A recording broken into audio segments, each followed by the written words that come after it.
Hello and welcome everybody to another wonderful night of Wednesday racing action here with the Vigilante Racing League at Watkins Glen amongst the beautiful green hills here in New York. We're in for 50 laps of crazy fast action fun, not on the cup layout, but we're adding a little twist here with the boot. And man, oh man, does that add just an extra little challenge here as these trucks try to manage their way around this little road course here. All of this racing is brought to you by D&D Race Graphics. You can find them on Facebook and on Trading Paints. If you take a look at some of the paint schemes you see here tonight, you can say thank you to Ricky Wittenberg, as a good chance he's probably put his hand in a few of those, and man, do they look all fantastic. So go ahead and go check them out there.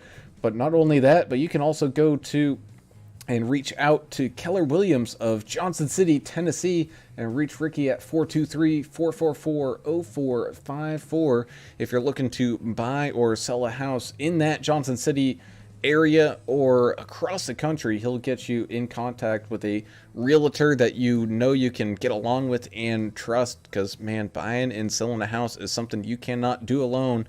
Get yourself a good quality realtor.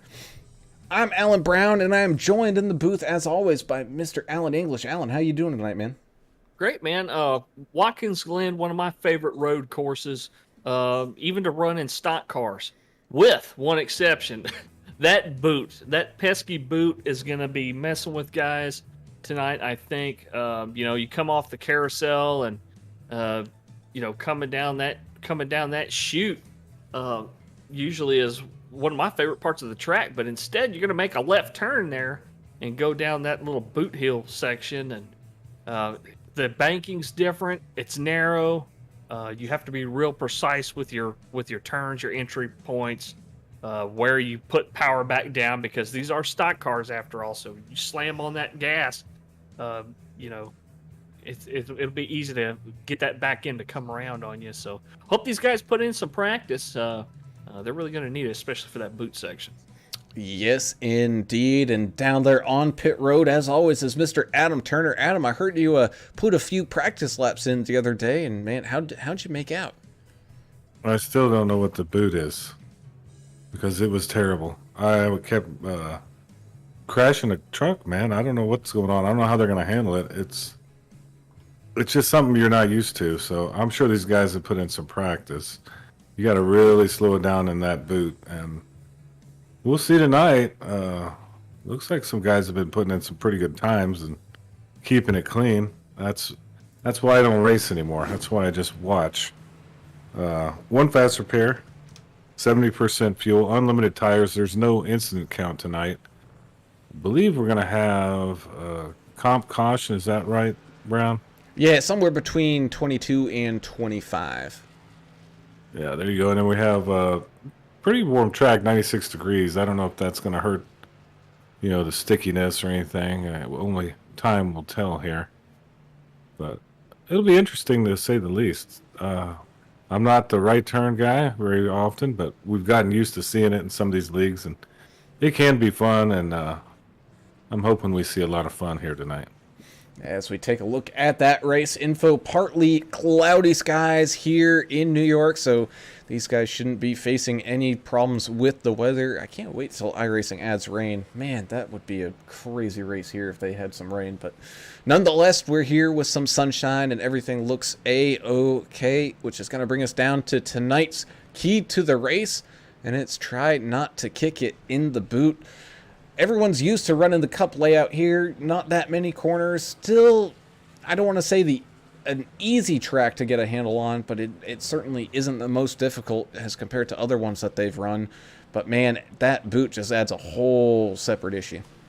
Well, I mean, if you've done like us and you've run here a lot, in the stock cars and the trucks, really, you should have a handle on most sections. The only place you're really going to have to study on is that boot section. So kind of keep that in mind. If thinking about how these guys are practicing, most of the track, I can tell you what gear I need to be in at any point. But yeah, the boot section is primarily where they're going to focus their practice and their attention. Yes, indeed. As qualifying is underway here, it's going to be 10 minutes of qualifying efforts here. I think it's even an open qualifying, so we'll be able to see maybe people try to team up a little bit on some of the straightaways, get a big run as we watch Jonathan Osborne here. We also saw and welcome back Jeremiah Burke in that 753 machine. He's been out the last couple of weeks, I think, due to work and some other issues, but glad to have him back. Yeah, see Robert Jordan out there running around that 204, having a little trouble right there in the bus stop. Yeah, the bus stop, the boot. What's the other one? Is there anything else? You got the carousel, which goes from the bus stop to the boot. You got the S's that go up the hill after turn 1. How could anybody have this thing figured out? Unbelievable. I don't know, we didn't spend much time on it last night.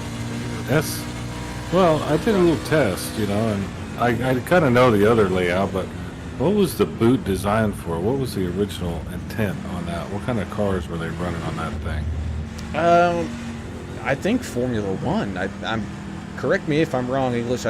You've been around a little longer than me, but I'm pretty sure Formula One has run here. But I also know that they hold a 6-hour endurance race here with, you know, like GT3 style sports cars. So, I mean, not too much of a stretch, but from these NASCARs. But I mean, still at the same time, we're talking almost apples and oranges here. Yeah, IMSA, open wheel. You know, I think the Cup cars and the stock cars, when they come here to race, I believe they're the only ones that use the Cup configuration where they don't go down the boot. I believe they run. I think they still run motorcycles here. I can't remember now. It's been so long since I watched any MotoGP. Yeah, same here. I've seen that one where they're like, they die like on every corner. Which one No, is that's that one? that's the Isle of Man TT. Yeah, that's not good. It's Looks pretty dangerous. crazy, man. That's wild.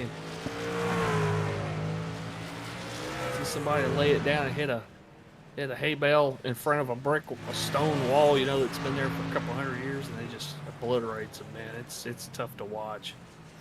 As these guys continue to try to put in some quick laps here, Jonathan Osborne pretty securely up at the top of that leaderboard as of right now. But oh no, Jeffrey Ottinger spins it right out of the boot. I think that's going to be probably one of the toughest corners here, is that little left-hander, because you're coming off the hill or coming up a hill, which reduces that weight on the vehicle.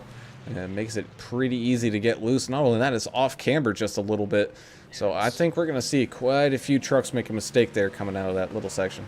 It is not banked in a friendly direction. So, yeah, trying to get power down, getting out of the boot, back onto the chute section there. That's going to be a really rough section for guys.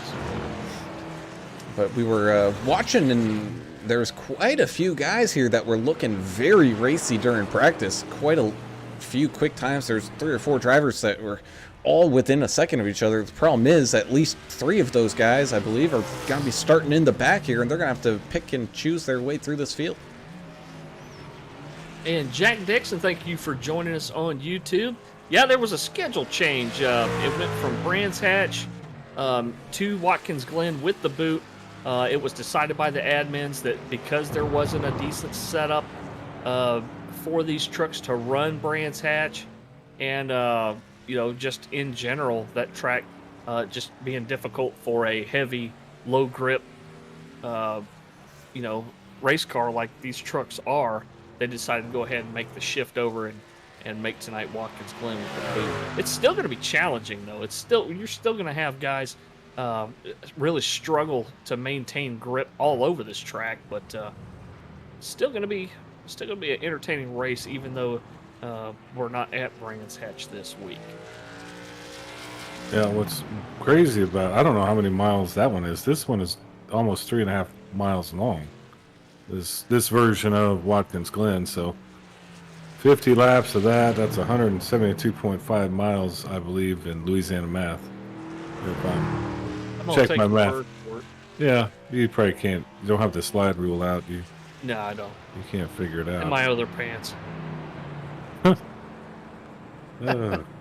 And Albert Anderson Jr. joining us on Facebook.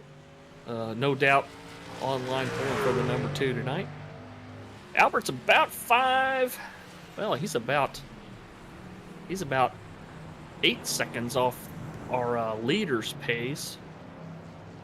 But it's all about running consistent and safe here, isn't it? I mean, that's kind of what we see when we go to road course or doing endurance or whatever. It's putting in safe, manageable laps, consistent lap times, not necessarily as fast as you can go, because you do have to kind of conserve these tires as well.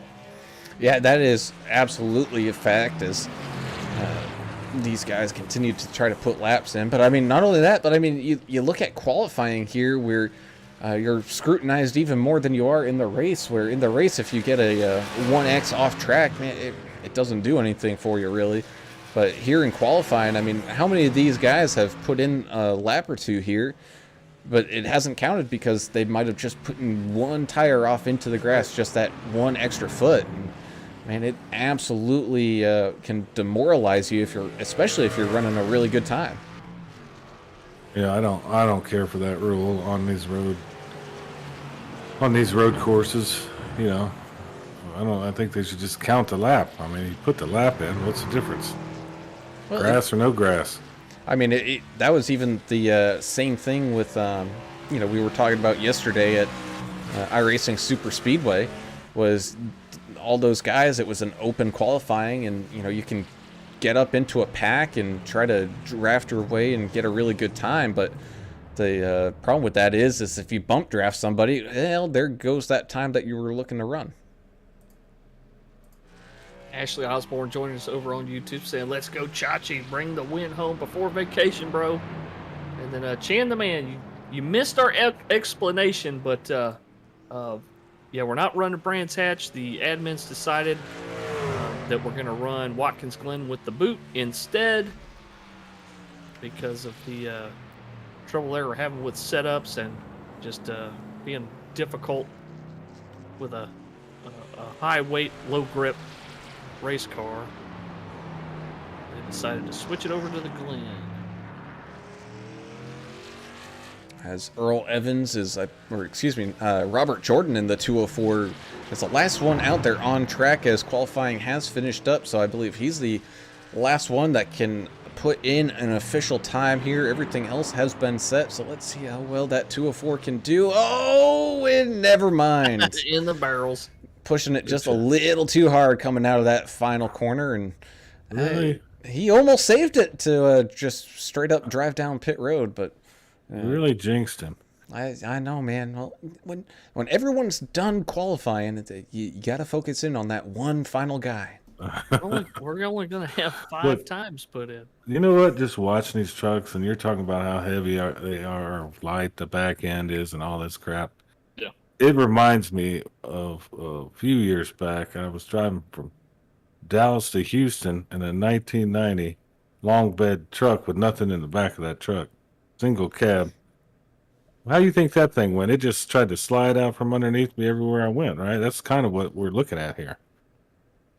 Yeah, that's why I took my 66 Ford F100, which was the same way. And we put a piece of plate steel in the bottom of it just to give it a little bit of extra weight because man, I wouldn't just bouncing all over the place, especially on a gravel road. I just wasn't prepared for that one. We just leave Dallas. Here's ice. Come on, try to get down there. Oh Lord, that was a rough one. I made it, but it was rough, and that's what it's going to be tonight. Super rough. Man, look at those lap times though for the fight for pole position. 81 of Osborne beating Jeremiah Burke by 0.04 of a second there. Whew. That's pretty tight racing, I would say. Well, there's only a few guys that got a lap completed, it looks like.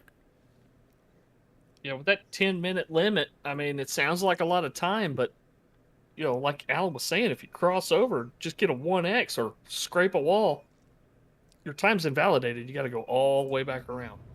Well, so not only that, but imagine doing that in their first couple turns, so then you have to still make that entire lap anyway. Oh yeah. And then Yep. do it all over again. So it's so tough. But qualifying has completed here at Watkins Glen. So let's go ahead and do our starting lineup here for tonight with Jonathan Osborne winning pole position over Jeremiah Burke. He's going to be starting right beside him here. Mike Adamson got a big win last night, looking to hopefully add to that column here. That 51 starting in third, with Earl Evans going to be starting here in fourth. The 214, Jeffrey Ottinger is going to be starting in fifth. Now the rest of these are probably all going to get mixed around due to EOLs and stuff to make the field all even. But as of right now, John Ellis is going to start in sixth with Dale Adamson in seventh. The 14, John Herzick's going to start in eighth with Eric Klafka driving the 88 in ninth. And Rob Green going to be starting in the top 10 here tonight. Yep, Lori Vaught is our admin tonight, so disregard that starting position. Jeff Snyder and Jess Vaught are going to be right there in row number 6. Row number 7 is going to be Russ Endicott and Robert Jordan. Albert Anderson, Russ Kilgore, Kelly Keel, and Michael Everidge are going to round out your field. 19 cars tonight. 19 trucks, I should say. A little bit smaller field than we're used to seeing, but once these guys get spread out, you're going to see some good racing, I think. Huh. Do you think anybody just didn't want to run it? Were they scared? A lot of scared people out I think there. they're scared. I don't know. I might have said nah. I know I Rick can't do this. Wittenberg's on vacation, at least. Yeah, or vacation, yeah. I'm just kidding, man. This is a tough one. I personally would have a seriously tough time running this. You saw that the other night. And these guys, they do get a couple of drop weeks. So, I mean, if you've done pretty well this season and you can afford to, sit this one out and let the drop week take effect on it, I mean, it's what it's there for. You're absolutely right. As everybody making the turn through turns 1 and 2, looking to start to head up the S's. As they do that, let's take a look at our current championship standings, where John Ellis is slowly starting to pull away from Timothy Pope here. So those two really looking pretty secure in their first and second spot. But that race for third in the overall standings just fought by 1 point over Josh Bittner, who is not racing with us here tonight. So that's going to hurt Josh just a little bit as we... There's Pope. Oh, goodness. Yeah, so we got quite a few people, big names missing here tonight. So who knows? Maybe even George Rincon.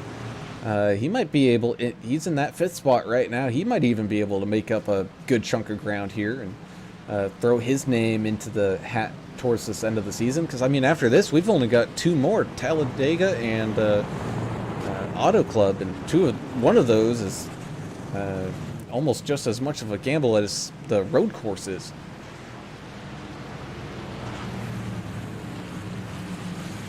We're going to do a full pace lap. I'm curious to see how the pace truck is going to do in the boot. I don't think we've seen that big Silverado go through the boot yet.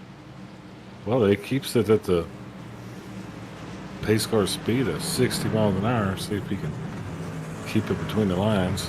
Well, I know at Sonoma when these guys went there, the pace car was doing that, but the competitors were having some problems going through some of the turns because that pace car was like glue on the track going through some of those hairpins at 50, 60 miles an hour, and these guys are like, we can't go that fast. That looks like a 4-wheel drive model Silverado too, so I can be getting a little bit of body roll in that thing here on the exit of the boot here in just a second. But in all seriousness, once he cuts down and we get everybody flying down the front stretch, you're going to see some guys maybe taking some risks, some guys maybe getting out of it and letting everybody else collect in turn 1 there, because correct me if I'm wrong, but that's pretty much the most dangerous part of this track is the turn one on a restart. Oh man! Thankfully, there is a ton of runoff there to Yes, sir. Give a little extra room. But yeah, you're not kidding. It's probably one of the diciest spots. The just big old accordion effect coming down off of a long straightaway and down into a fairly tight turn. As coming into the final turn here, the lights on that pace truck are off, which means we're getting ready to stack it up, go racing here. That pit road is right after that corner exit, so here they go, 2 by 2. Jeremiah Burke, Jonathan Osborne gets this field started here at Watkins Glen. Green flag racing, and away we go, running all the way down into turn number 1. Let's take a look here to see if any shenanigans happens here. Looks fairly clean, still 2 by 2 they go. Quite a few trucks going extra wide there, making sure there was some room, because it looked like he even went 3 wide for a second, but still side by side up through the S's. Jeremiah Burke and Jonathan Osborne. Jonathan Osborne going for a little crossover move there. Look to the inside, now back to the outside. Jeremiah Burke able to hang on to that position though, as oh no, Jeff Snyder getting a little pile up with the 221 of John Ellis, who was looking to try to claw his way up through this field. Let's take a look back and see what happened back here. 221 is your points leader right now. Unfortunately, get involved in an accident in lap Just 1. A little out of sorts going up the S's, and it gets very narrow up there. Oh man, you had Russell Endicott just barely able to squeak by with Eric Klafka, but John Ellis not so lucky. As the racing continues up at the front, Jeremiah Burke starting to separate just a little bit from Jonathan Osborne. Mike Adamson as well hanging on here. Earl Evans looking really, really good as he's starting to try to look at chasing down these guys here in the boot. They're heading through the little heel section, going a little wide though as they start to come out and come to the exit of that boot. As oh no, Rob Green has an issue. Same thing with Robert Jordan. Rob Green back rolling, but Robert Jordan ended up having to take a tow. Let's see what happened to him here. Oh, looks like he got stuck to the inside barrier. And that's the other thing we were looking at kind of through practice is, man, if you hit one of these guardrails, it just does not want to let you go. You're stuck in there really good, and you have to take that tow. And that's a solid 2-minute tow time. At least. I mean, that's a really long tow time. And we did see that the 221 was able to get on the brakes quick enough in lap 1 there to avoid contact, or at least major contact, with the 999 of Snyder. But hey, Turner, we've seen this a lot here. I mean, especially in the S's section. You got a guardrail on this side, you got a guardrail on this side. There's really no middle ground. So when you get loose in the S's, you're going to be in the track. And the guys coming up behind you, a lot of times they're not going to have anywhere to go. Yeah, it's real tight right there. And what you were saying earlier, it's almost like the model, whatever they're running, the new dynamic graphics package they got on iRacing is when they hit these walls here, they're getting just grabbed like an octopus and just stuck into the wall. That's something we saw during practice. As John Ellis was flying up past the 14 of John Herzig, just as Eric Klafka having a little connection issue there, kind of blinked out of existence. So Ellis didn't see him and it started coming up to a corner, and pop, there he was right up into the bus stop. And man, that's one where if someone in front of you is braking early, you really want to know it. The camera switched. I thought for sure Ellis had gone around and wrecked there, but able to save it there somehow. Jeremiah Burke continuing to put great laps in here. Same thing with Jonathan Osborne. Still nose to tail up at the front as they head through the penultimate corner and down into the final corner. Mike Adamson still trying to hold on. Jonathan Osborne with a big run coming out of that final corner, looking to try to get up to the outside here before turn number 1. Just not gonna quite be able to do it. Jonathan Osborne running the quickest lap of the race there thus far. Jess Vaught as well. He's starting to fly through this field, making a pass here on the 214 of Jeffrey Ottinger. as everyone continues to put in some pretty solid laps. Saw that Jeff Snyder had a little issue back there. Jeff Snyder having an issue here again. Let's see what happened here with him. This is in that boot section heading off into the heel. I wonder if he just went a little wide. Yep, locked up the brakes and went a little wide. So not bad, no contact, plenty of room there to kind of figure things out. But that is definitely a tricky corner to try to get a handle on. I mean, even in a GT3 car, that corner is difficult to get a handle on. Yeah, that's one of the things that we noticed right away last night when Adam Turner was doing some testing, was that it's so easy to overcook those. I mean, if you're not slowing down way before you think you need to, it's too late. I mean, it's so easy to overcook it and end up in the wall. Yeah, you just have to have a lot of practice here with this with the boot. Just something different that they're not used to, and I think that's why. A little far in the wall, spinning. Sorry. That's why we're looking at it today. They wanted to challenge these guys, and I think they have a challenge on their hands right now. As Dale Adamson starting to make some moves here, showing some road course prowess, fighting and clawing his way up through some of this traffic. We saw there just a little incident happened right in front of him. He was able to avoid that. You also have that 7 of Russ Kilgore, who did fairly well when the first season of Vigilante Racing went to the Red Bull ring, which was the first time we've seen trucks there. Man, that wasn't too bad of a race. These guys were able to hang on there pretty nice. Just Russ having some issues and missing out on a really good finish, but right now sitting in 7th, up 10 spots, looking very good. That's exactly who I've been watching so far tonight. He's been solid, he's been safe, he's been consistent. When he knows somebody that's right behind him is faster than him, he doesn't fight him. He said, he moves out of the way and lets him go because he knows he's saving his tires. He's running consistent, running safe. Those are keys to be there at the end. So watch for that number 7 to move up even farther. He started in 17th. He's up 10 spots. So watch Russ continue to wheel that 7. As we look at the battle here, still up at the front, Burke and Osborne. Man, these two have not been separated more than half a second since this race started. It kind of seems to me that Burke has the boot down just a little bit better than Osborne, but Osborne has the pace coming out of some of the other corners here on this track to close that gap right back up.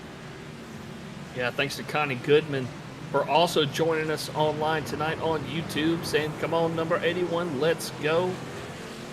Jack Dixon looking forward to Talladega.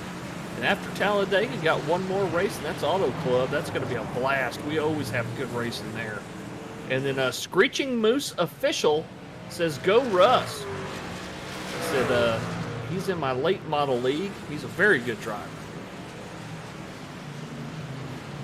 Yeah, that 221, John Ellis looking spicy here again, continuing to fight and claw his way back up through this field. He's got a couple more positions to kind of catch back up to where he officially gridded here tonight before getting that competitive EOL, as he did so well in the last race. The top 3 drivers end up going to the back of the field, and at a track like this, man, it hurts a little bit. It's a lot tougher to claw your way up to that top as compared to, we're going to have Talladega next week, where it's not going to matter as much. That's a good problem to have, I think. Yeah, I'm watching Earl Evans in the 203 Zaps Voodoo Chips truck having a good run. Paint is awesome, but Jess Vaught just blew by him like he was standing still. So I guess Jess Vaught is on a mission here. Yeah, Jess Vaught, one of those guys, is also very good at those road courses. We saw him earlier this season at Sonoma, and he was dang near leading just about the entire thing until about 10 laps to go. Made one singular mistake, and that allowed Josh Bittner to sneak on through and pick up the win. But definitely look for that 33 of Vaught to make up some ground here, knowing that especially a couple of the league leaders here are not really racing. as well as John Ellis is currently sitting behind him, so he's trying to get as much points as he can. Yeah, Ellis just passed Russ Kilgore for position, so he's moving on up as well. So we kind of take a look back here at Jeff Snyder, the 999, not having a good night. I think he's once again heading down into that heel section. Yeah, just cooking it just a little too much. If I was an iRacing coach, I would ask him to try to widen that corner out a little bit. It looks like he's maybe starting a little too narrow to really make that corner work for him. But you know, nonetheless, still keeping that truck clean, really not hitting anything, just kind of drifting off the track. Yeah, he did recognize too that the leaders were coming up behind him right there on the front stretch. Ooh. As Jeffrey on the right-hand side. Jeffrey Ottinger makes a mistake coming out of the boot. Let's see here. Coming down off of the heel, you have a little run down the hill and then back up the hill, and this is where the truck gets extremely light and off cambered corner. Spins it, really doesn't hit anything, and is able to also just kind of squeeze his way back to the inside of the corner and leave room for drivers to get around on the outside. But just a tiny little mistake for that 214. And you're right there, I guess. Are you in first gear there or second gear there? Oh man, I would go into second, man. I think first would have too much torque, and man, that's what I'm saying. I think either way, once you try to put power down there, if you give it a little too much, that back end's going to come around on you. Ooh, as the 7 of Russ Kilgore tries to reverse dirt track his way around turn number 1, but is able to get things all settled back down. Well, the Rod Baker Ford F-150 getting some camera time for the sponsor. He's got that thing sideways. You can just about make a commercial out of it. Yeah, you got the stealth truck of Albert Anderson here tonight. I don't know if the paint just didn't load correctly or if he's going stealth mode here tonight. He's looking pretty solid. He's in the top 10 right now. He's getting chased down a little bit by that 88 of Eric Klafka, but hanging on still, doing pretty good. Really no mistakes there for Albert Anderson. No off tracks as of yet. And, you know, that's one thing we always consider here is, you know, the off tracks, man. All the good drivers here make, you know, very minimal. Oh, looks like we have a big incident here between Rob Green and Russell Endicott. Let's see what happened. Heading down the back straightaway towards the bus stop. Side by side they go. Oh, the 91 just clipping a little too much of that inside quarter. I don't know why Russ Endicott ended up getting a ding for that. I don't know if he ended up warping through or something, but still just the 91 going for a little bit of a ride. 204 and the 213 were side by side coming out of the boot back onto the short chute there, and giving each other lots of room. There is some good racing going on out there. It's not all completely spread out just yet. Yeah, you got packs of a couple guys battling, you know, in different parts of the track, so that's made it pretty fun to watch. But these guys that are just tearing to the field, like Jess Vaught and John Ellis, have been real impressive. And especially for some of these guys, they know if they can just keep their truck clean up until that halfway point, they're going to be in pretty good shape. Just make up the positions where you can here, and then when the next green flag drops, really put the hammer down then and put some pressure on the guys up here at the front. Speaking of Jeremiah Burke, Mr. Consistency here tonight. He's been running extremely clean laps, and they've been quick as Jonathan Osborne trying to push his way around and close in on that gap, but that gap has ballooned up to almost 3 seconds now. How about Mike Adamson? Coming off a win last night in the HCK Beagles race, sitting in a solid third right now, 8 seconds behind the leader, but still holding his own out there in the 51. Proud to see Mike out there doing such a good job.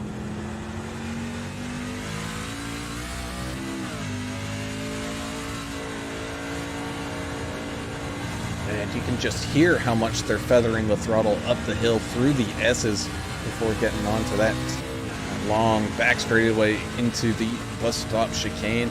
Eric Klafka, he's still trying to chase down Albert Anderson. Looks like Klafka having a little bit of damage to the front of that hood there, but still able to put in some pretty solid laps. Getting a big run coming out of that final corner. Let's see if he's got enough to maybe make a move off down into turn number 1. It doesn't quite look like it. I think maybe the top speed for that 88 might be a little down. Hendricks around. Yep, 14 is around. I don't know what section this is. This is in the boot section. I don't know. This It's is one of the and sections. it's that corner coming out of the boot into that short chute, and just like we've seen a couple times today already, just a little too loose and a little too much throttle, and man, that truck goes right on around it.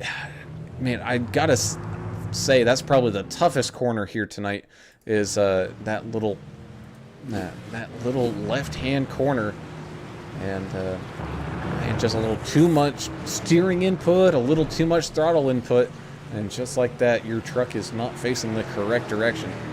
It's hard in an open wheel car coming out of that turn. Yeah, It's you're hard in not a kidding. sports car, but doing it in one of these, oh yeah, I imagine it is pretty difficult. Yeah, the leader's coming up on some lap traffic there. And all of that, we're starting to see the gap close up here between John Ellis and Earl Evans coming out of that boot section. Who's going to be able to be brave and put some power down? Both drivers doing a really good job heading off down into that penultimate corner. Little left-hander that you can carry a good chunk of speed with because you have plenty of runoff room. Oh, looks like Ellis might have had just a little bit more as he looks to the inside through the final corner. They're going to be side by side as they come down this front straightaway, down and across the line, just sneaking up and into that position, stealing it away from that 203. Russ Endicott having a rough night. I'm gonna start calling him Mongo because that's what he usually posting something about Mongo over there on Facebook, but Russ having some trouble out there tonight, but he's trying to stay out of the leader's way, as looks like he might be about to lose a lap here in just a couple more turns. Oh, I think he, Ross he Endicott- just did. Yep. Oh, he already has. He's been even My bad. lapped by Mike Adamson there, making the pass. He was being nice and stayed to the outside of the carousel. That's actually a very good passing opportunity slash, when faster cars coming up, to let them by there, just go out a little wide and let the lead car take the preferred line up the inside. So being a gentleman out there, that 257.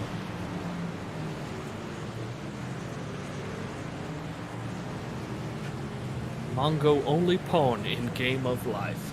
If you don't know what that's from, Gosh. gotta look that up.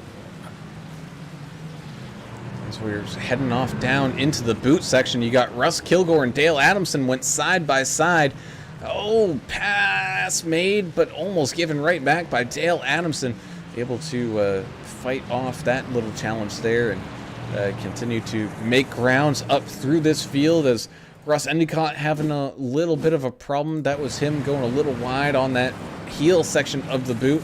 But Jeff Snyder ended up jumping to the pits because of this, taking a very aggressive line on that curbing here through the bus stop chicane.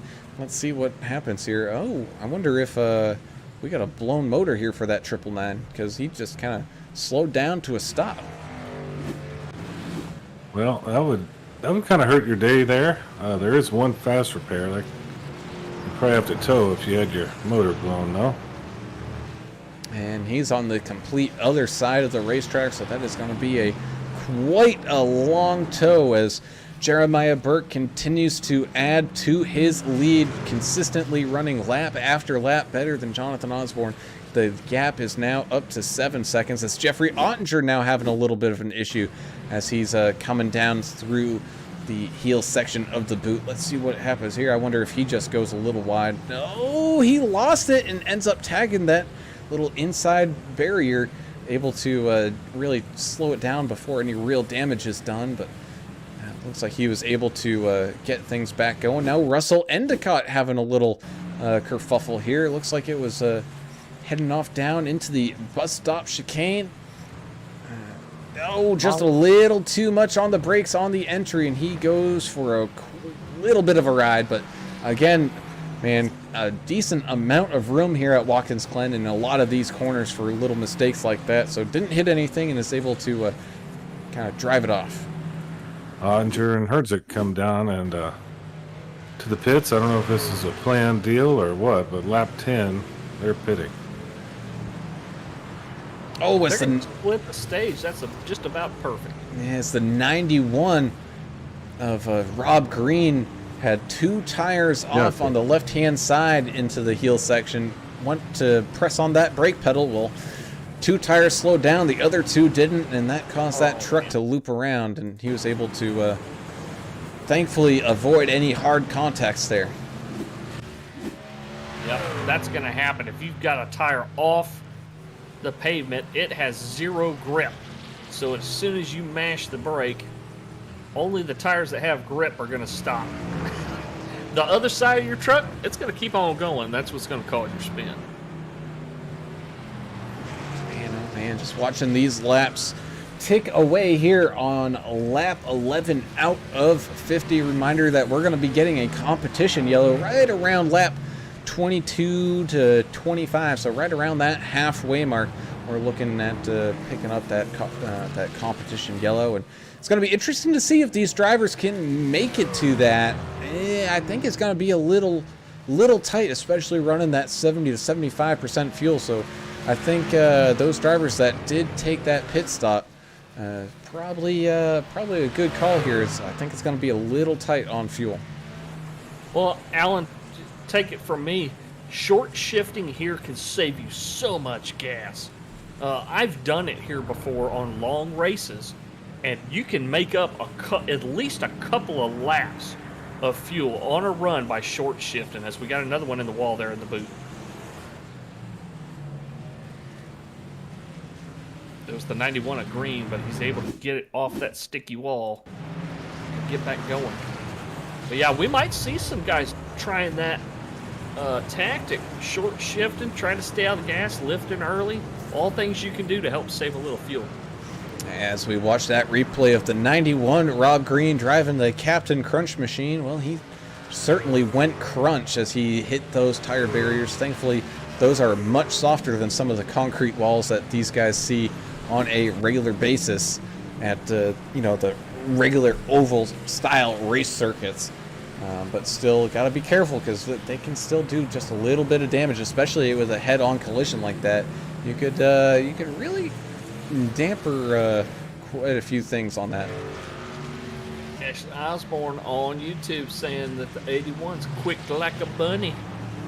The 81 quick like a bunny.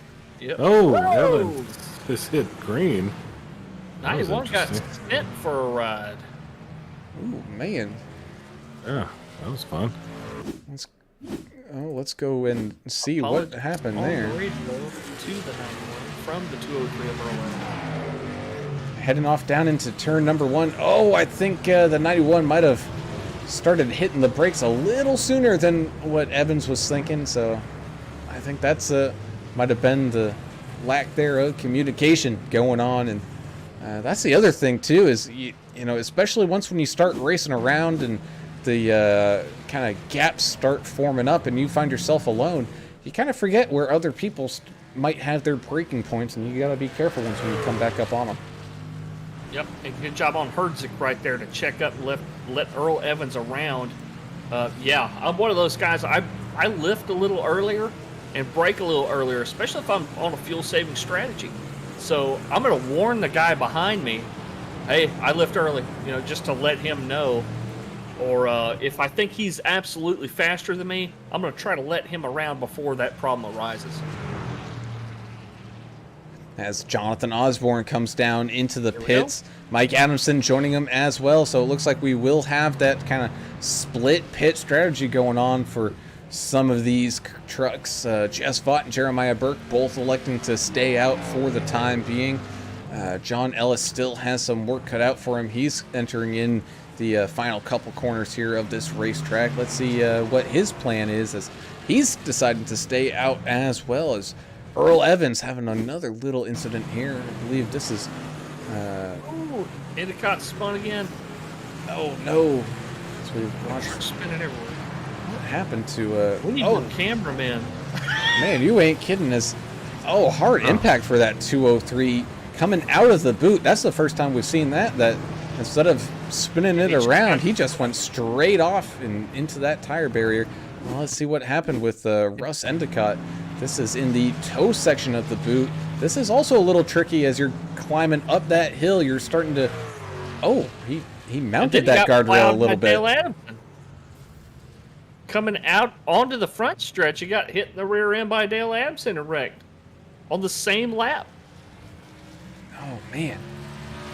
As we watch and see what happened here, we got a ping that Jonathan Osborne had a slight little issue. Let's see what happened with him. He was just coming out of the pits. I wonder if oh no, Jonathan Osborne getting a piece of the inside curbing on pit exit. That's going to cause him to get a little penalty here, I think, for an unsafe pit exit. So he's going to have to come back through.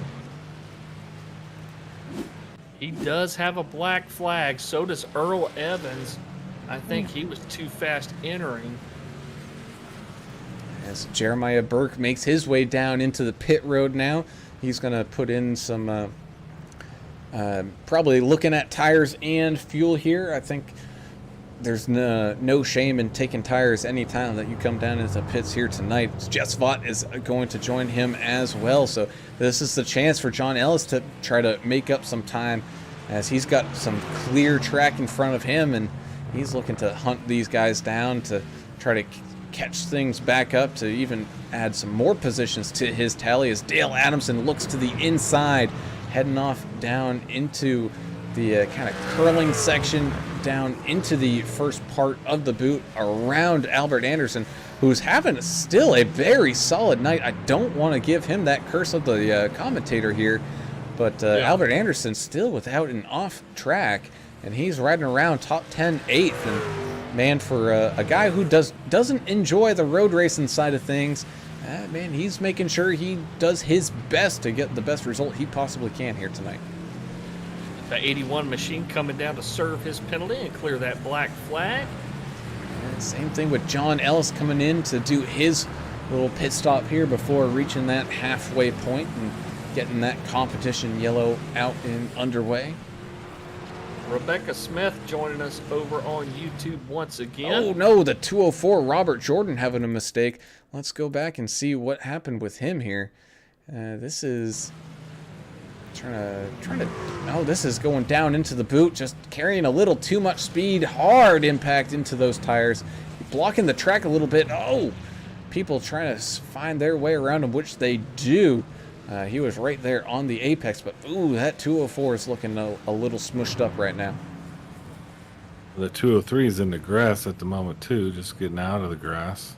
And this is going down into the carousel, I believe. Nope, that's part of the toe of the boot as he's trying to fight his way back and get that car up and running again. He's going to have the leaders starting to come around to him here once again. Got Mike Adamson right around in second now, making advantage on that mistake that Osborne made coming out of the pits, taking that position away from him. So he's looking very strong here in second right now. Earl Evans, look for him to pit this time. He does have to clear a black flag, so we'll see if he does it this time. He's going to need to pit here in the next lap or two. And it looks like he will be. He probably made the call out that he's staying way to the inside. He's going to try to stay to the inside of that yellow line. It's a interesting pit road entrance here at Watkins Glen where you can, during normal racing, you can kind of use that inside curbing to make that final turn, but when you're trying to also have someone come into the pits, it gets pretty narrow. It's the 999 and Jeff Snyder having another issue out there. Let's see what happens here. This is coming into that bus stop chicane, taking it a little narrow once again. Oh man, he just completely missed it hard into the far outside wall. Man, that caused some serious damage to that 999. Rebecca Smith joining us on YouTube, Hunter Smith's mom, and letting us know that just lean into it, guys. She also says that she just came to listen to the announcers tonight. That's an awful sweet thing. Look at that. We do have fans. I told y'all there was somebody out there that actually liked us. Well, Derek Welch likes us too, and we talked to him last night. He's joined us over on Facebook. He says, "What's up, guys?" And Albert Anderson Jr. saying, "Keep it up, keep it steady, son. Be patient."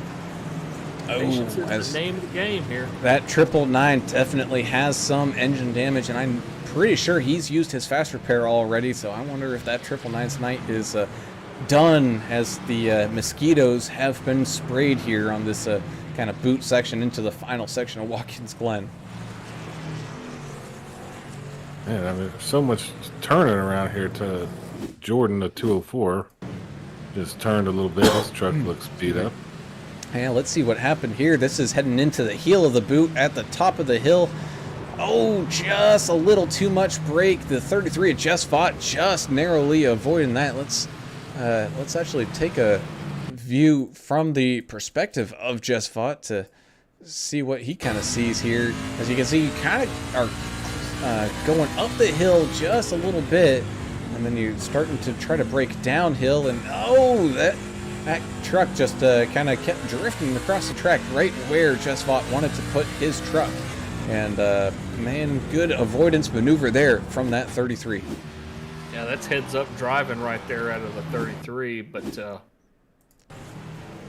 we're looking at about, what, 4 more laps or so before the window opens for this midway competition caution.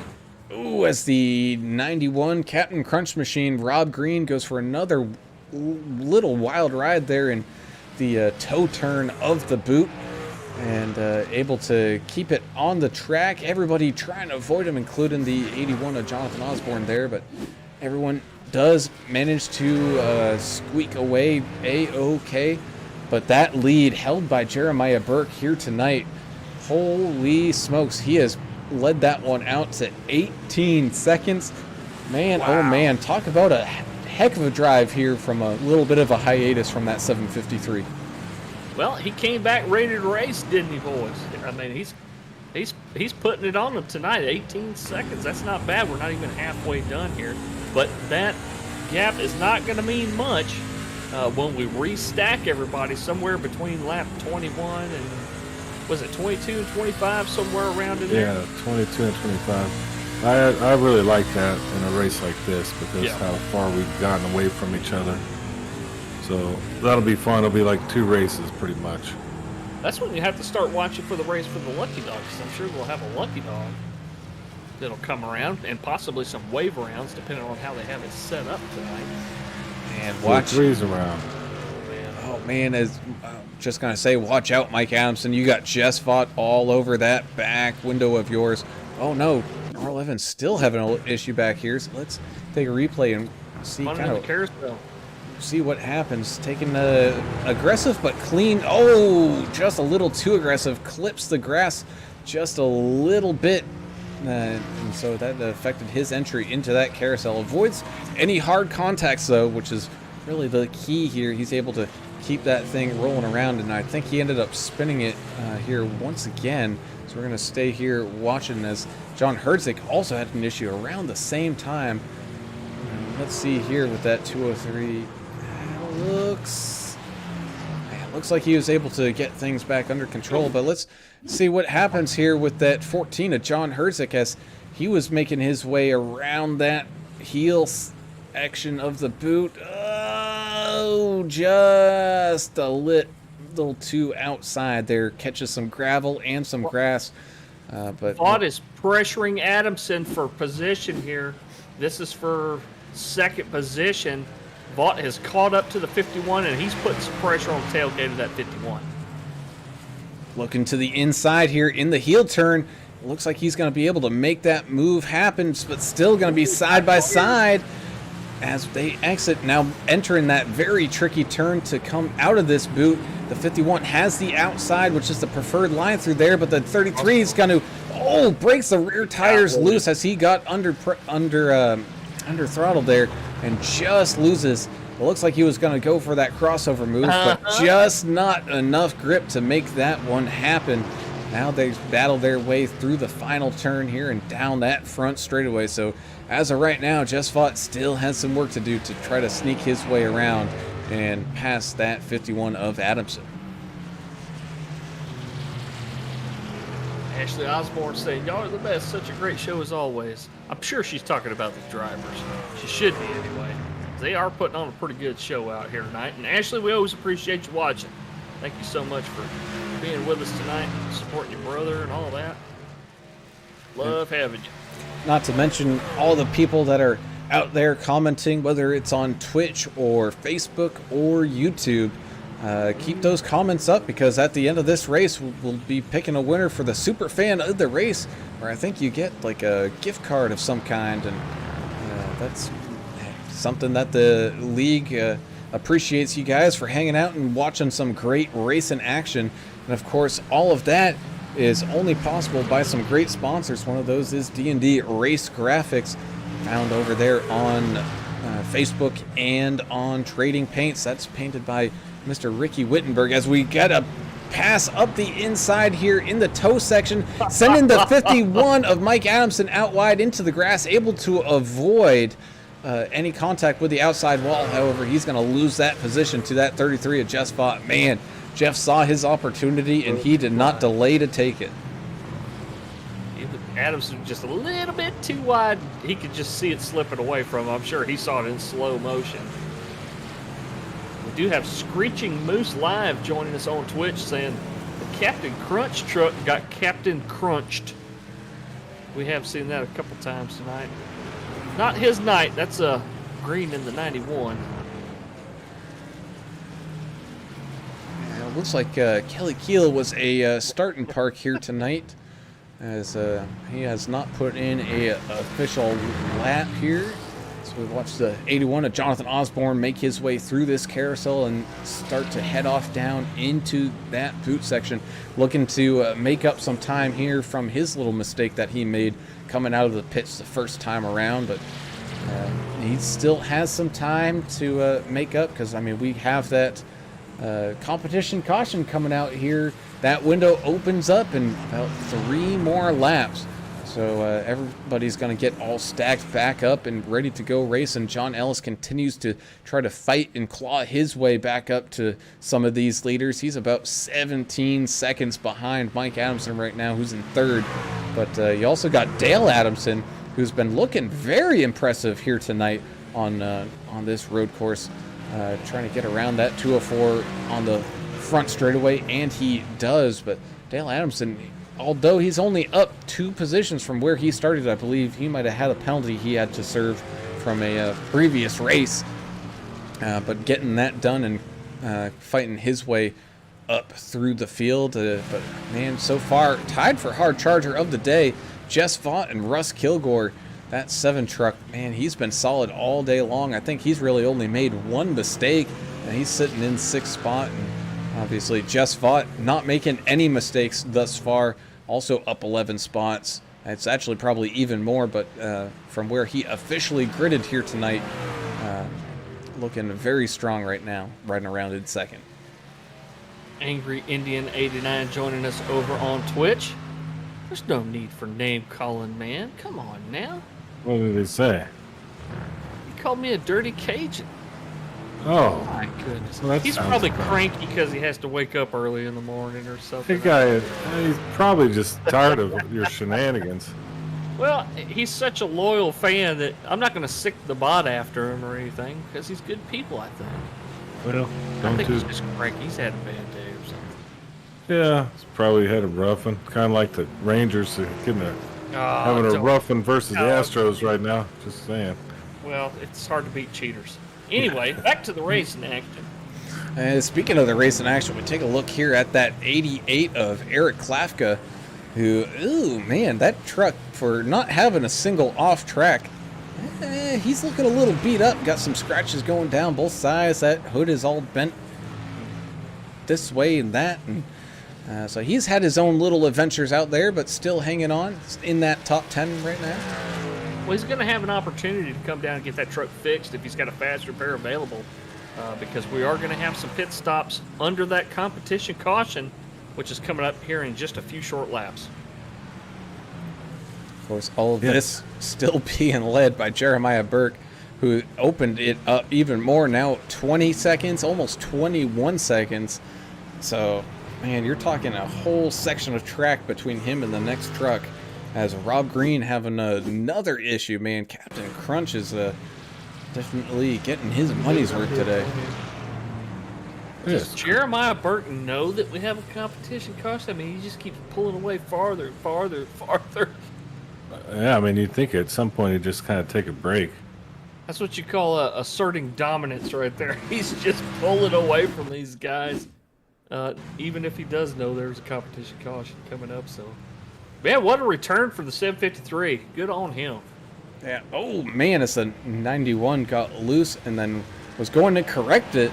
But then he had the leaders coming on by, and that got close for a second there. Well, these guys are going to have to also remember that when we get our restart after the competition caution, a lot of people are going to be on cold tires. You cannot push that thing going down into turn one and expect it to stick. You really got to be careful on that restart. Turn one's going to be up there. I bet we see another instance where a couple of guys in that overrun area. I've been in that gravel plenty of times. But new tires, I think it's going to fool some guys. And there's no way out of the gravel. It's so hard to get out of, too. As the 203 of Earl Evans, man, he went for a little wild ride as the leader, Jeremiah Burke, was coming up to him, up into where the bus stop chicane is, getting a couple tires onto the grass, able to bring it back onto the track, but then went back off onto the grass and then back onto the track, and then made little cutty moves through the bus stop section and able to get everything all settled down to allow that leader right on by. Robert Anderson Jr. with a very valid point here. When these guys do come down to pit road, do not speed in the pits. It's 40 miles an hour. It's deadly slow. Don't speed in the pits. It's going to cost you big time. Man, we went 3 wide here down the front straightaway as the 7 and the 81 battle for position. They have that 203 of Earl Evans right between them there. But, man, 81 Jonathan Osborne making the pass successfully through turn number 1. The 7 able to also get around that lap truck of Earl Evans. And you were talking about America's driver there. His dad's watching, but America's driver is up 7 spots, but he's been kind of hovering right there in 9th place. I guess he's just kind of hanging on, having a decent race. So good to see him kind of just going through the motions here. This is definitely a tough track. Oh, as the 204 of Robert Jordan, you know what? That's who actually was 3 wide, not Earl Evans. It was Robert Jordan, the 7 of Russ Kilgore, and the 81 of Jonathan Osborne. Went for a little bit of a wild ride. And, man, Rob Green, he's definitely getting that sponsor name out there here tonight. He made a little mistake as well coming out of that boot section, as we've seen a lot of people do. Oh, he was out in those marbles on the outer side of that corner, and, man, once when you get out there, you cannot touch those brakes or even attempt to make that corner because you're not going to do anything. Well, I tried to send that bot after Angry Indian 89, but I'm not sure we have the Nutria bot loaded properly. That's all y'all think about down there this time of year, Nutria rats. Just y'all want to eat them, you want to catch them, you want to look at them swimming. Y'all are infatuated with those things. It's a rat that's bigger than your dog. I mean, what's not to be amazed about? It's pretty amazing thing. It's the size of a German Shepherd. They're huge. Yeah, we are now inside of that competition yellow window. Let's see when it comes out as Jeremiah Burke is now heading through the final corner here. Gonna be taking on to lap 23 in just a second. Let's see, will it come out now? Nope, not quite yet. So still got a little ways to go before that competition yellow flies. Here's the cool thing about the competition caution deal that they do here in VRL, Vigilante Racing League. Nobody knows when it's coming out except for Lori Vaught, who's up there in the press box, in the booth, admin in this race. She's the only one that knows when it comes out.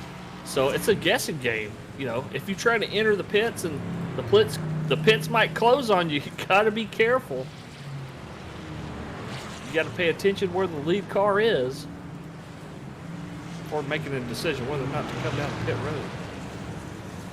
Well, I can tell you the lead car right now is going into that boot thing y'all are talking about. Just dominating everybody here tonight. As Robert Jordan makes his way out of those pits, so I wonder if he's looking at maybe doing that little short pit strategy and make up a lap here. He's at least he's quite a few laps down, actually. As, I mean, really the top three drivers, Jeremiah Burke, Jess Vaught, and Mike Adamson, although there's a big gap kind of between each of them, they almost have the entire field lapped up to fifth. But man, oh man, this one's gonna be interesting. As that 91 machine again gets highlighted. Let's see what happens here going down into turn number 1. That's pretty calm, pretty tame, doing pretty good up until the exit, and snags that inside tire barrier, but doesn't get stuck, so he's able to turn that thing back around and get back out there on the racing track. But Jeff Snyder, the 999, back out there. Man, he managed to get his truck fixed after 9-minute pit time here. Let's see what happens here through the bus stop, locking him up. Oh, I don't know what happened here with the 999. He just kind of stopped right there on the exit. Well, keep an eye on the 221 of Ellis, because when we start this, he's way behind the leaders now, way back there. But when we stack this thing back up, he's going to be on row 2. So, man, just don't count anybody out that's on this lead lap, because anything can happen in the last half of this race. Let's see what happens here with the 14 of Herzig. Oh, just doesn't hit that curving on the outside just right of turn number 1. He's going to back across the track just as someone's coming by. Oh, my goodness. Man, oh, man, was that one close. Who's driving that, what is it, the French fry car or whatever it is? That's the 203 of Earl Evans. Oh, the Zaps Voodoo. Yeah, we're going to have to take a look back and see that from his point of view here. I was on the other side of the track from you. I didn't see it. Sorry, buddy. Yeah, I'm just hanging out in the pits. It's hard to see anything from here. Let's see, as he sees nothing, goes through the corner. Now there's a truck in the middle of the track who's backing up, going all the way to that outside wall. Man, oh man, was that one close. Of course, as all that was happening here, we had a issue from the 204 Robert Jordan into turn number 1 himself. Let's see what happened. Maybe just a little too much brake happening right in front of Albert Anderson. Might have snagged one of those pit walls just a little bit, but able to keep it off of it. Oh, he comes down pit road, but guess what? The yellow flag flies. Wow, right as he came in the pits. Well, how's that going to work? What's going to happen there? Because he already crossed the cone. I think he'll be all right. And man, you know what? He might even be able. I don't think he's going to be able to exit in time. That lead just wasn't enough. But everybody's going to cycle. They're going to pit cycle behind him, so he's going to end up in front of him anyway when the restart happens. Yeah, most likely. So, man, that's the gamble you have to take. But at the same time, if you're Jeremiah Burke, and you know that the pit window, the yellow window, is between laps 22 and 25, and you're on lap 25, you got to think that, man, when I finish this lap, the yellow's going to come out. Albert Anderson, the third, joining us on Facebook saying, I am so bored right now. Well, you should be happy, man. You're about to get the lucky dog, I think. Isn't he the first truck one lap down? It's showing that on my screen. He's just clicking off laps by himself, being quiet. Hadn't had much to say. He's about to be back on the lead lap, so The time for boredom is over. It's time to get it in gear, son. Get going. Yeah. If you don't catch them, why don't you just run them over? Oh no, we don't want that. No. Yeah, that's not good advice. Sorry.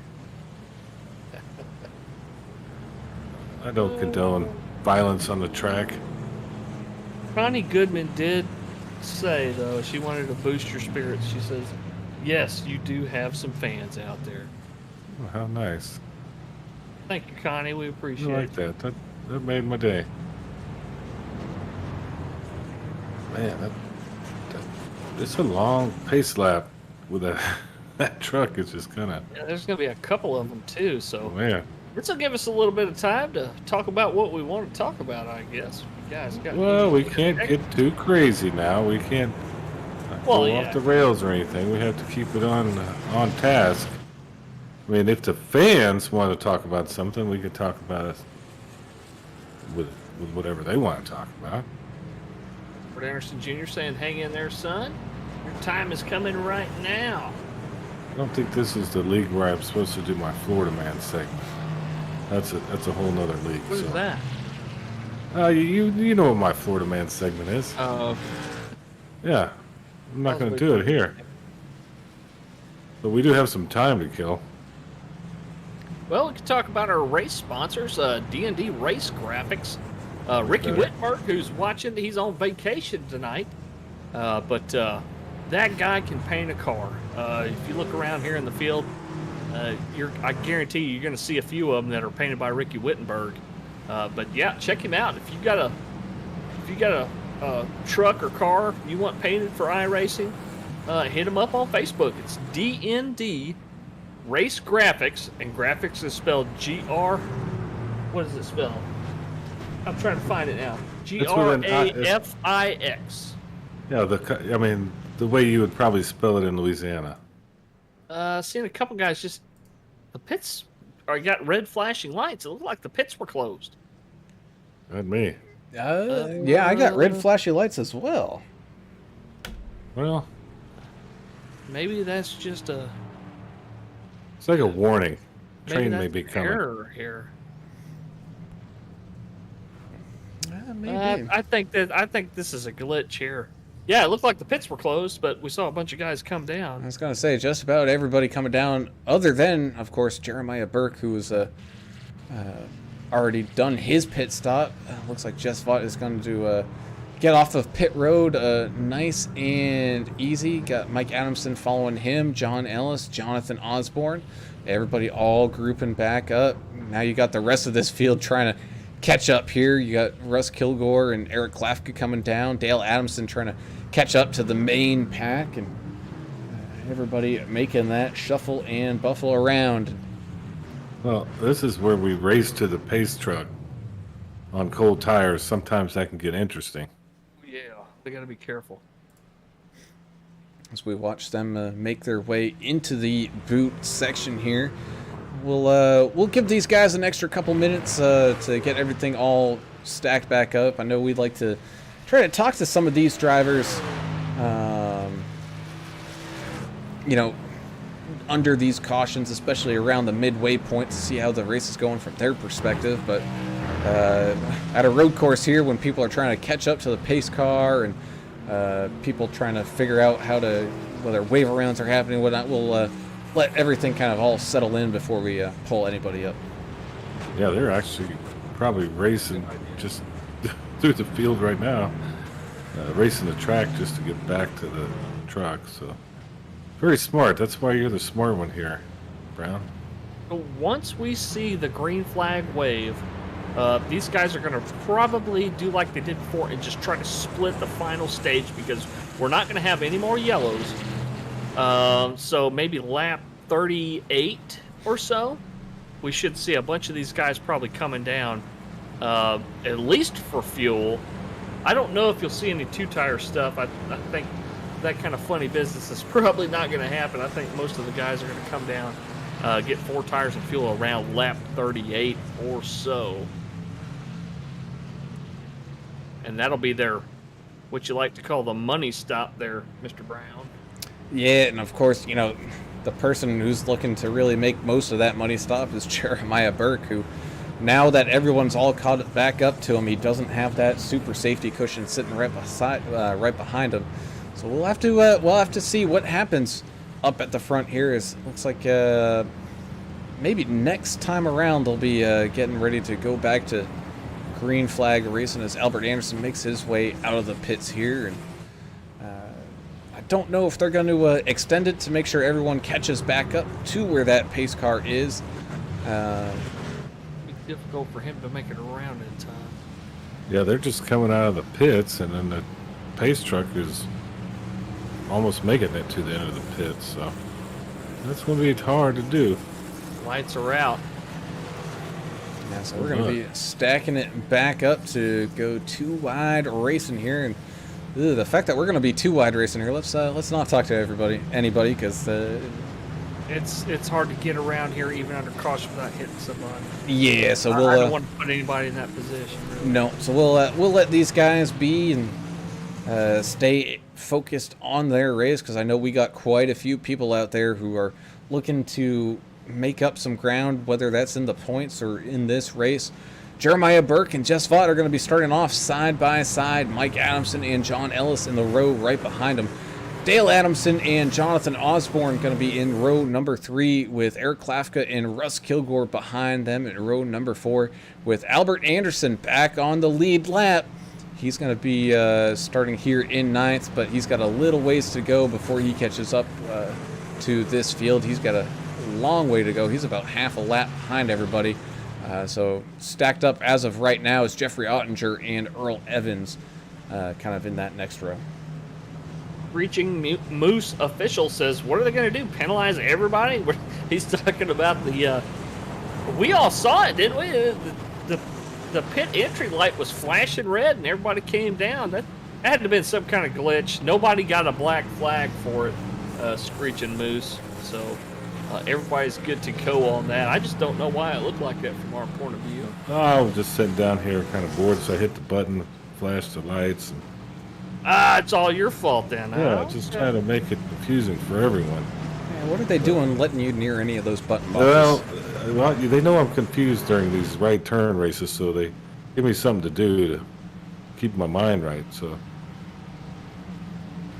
I think you're doing pretty good today. It's been an interesting race, and you by now know at least the boot section of this track a little bit better. Not saying you can drive it any better, but you're going to leave that to these guys, the professionals.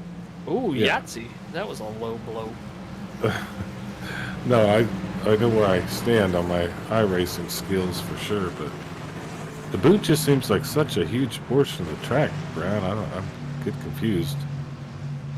Seems very large and hard to deal with. It does add a good chunk of extra yardage here at Watkins Glen as these guys make their way out of the boot for the final time behind this pace truck. We got Screeching Moose saying plot twist. Nobody finishes on the lead lap here tonight. Hashtag iRacing logic. That's true. Yeah, Chad, man, we have seen stranger things. Yeah, what about last night when allegedly a tire came off a truck? You couldn't see anything, it just turned. So Yeah. weird things happen. You ain't kidding there. Here we go, coming out of the final turn here. That pace truck going to dive off down into pit lane. So here we go, side by side here. Once again, green flags waving here at Watkins Glen. Side by side they go off and running down into turn number 1. I think this is where we might see some more of that turn 1 shenanigans here. Oh no, still able to keep it clean. That 753 on the inside gets a really good run and gets away from the 33 of Jess Vaught, but right behind him, you still have that 221 of John Ellis and Mike Adamson in the 51, still side by side, almost touching doors as they head up through the S's and onto this back straightaway, causing a huge pileup behind them of trucks trying to check up and get out of the way. You got Dale Adamson now trying to make a pass up the inside of that 221. Oh no, as the 221 goes and slides across the racetrack here into the boot, he's going to lose a whole bunch of time as Jeffrey Ottinger as well has a little bit of an issue heading off down into that boot. Oh man, everything changing in an instant. Let's take a look back here real quick and see what happens as these guys were making their way down that front straightaway. I don't know if maybe Jonathan Osborne just got a piece of John Ellis. It looked like he just gold tires. Yeah, the 221 broke a little too hard there and ends up going around. But that's the what happens when you are racing hard, as Jonathan Osborne tries to chase down that 51 of Mike Adamson, looking to the inside of him here as they make the turn into turn number, I don't know what number 800? It is, but yeah, it could be 800, but going into the heel part and now back out of the boot. Jonathan Osborne taking that position away. Dale Adamson, he's now up into third, having a really good race. Kelly Keel joining us here in this second half of the race. Looks like he might have started driving. Let's see what happened here with Kelly. Yeah, he's starting to drive around and ended up. He said no. I think he ended up coming down into the pits and. Yeah, packet loss earlier. I didn't notice that. Okay. Well, he hits the outside wall going into that final turn.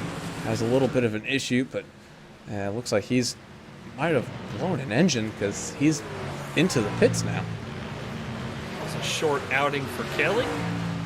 Oh no, is Jeffrey Ottinger having another issue back here? One that is going to cause him to tow to the pit lane. Let's see what happened here. This is coming into the penultimate corner. Oh, this might be a result of a previous incident. It looks like his truck just completely died on him. Absolutely no more go for that 214. Or maybe the last time he came down into pit road, he didn't take fuel. We have seen things like that happen where a bug in iRacing, you'll have that fuel checked, but man, unless you literally sit there and watch that can, man, sometimes they don't fill that thing up. Well, they need to fire that guy. 254 is around. Dale Adamson.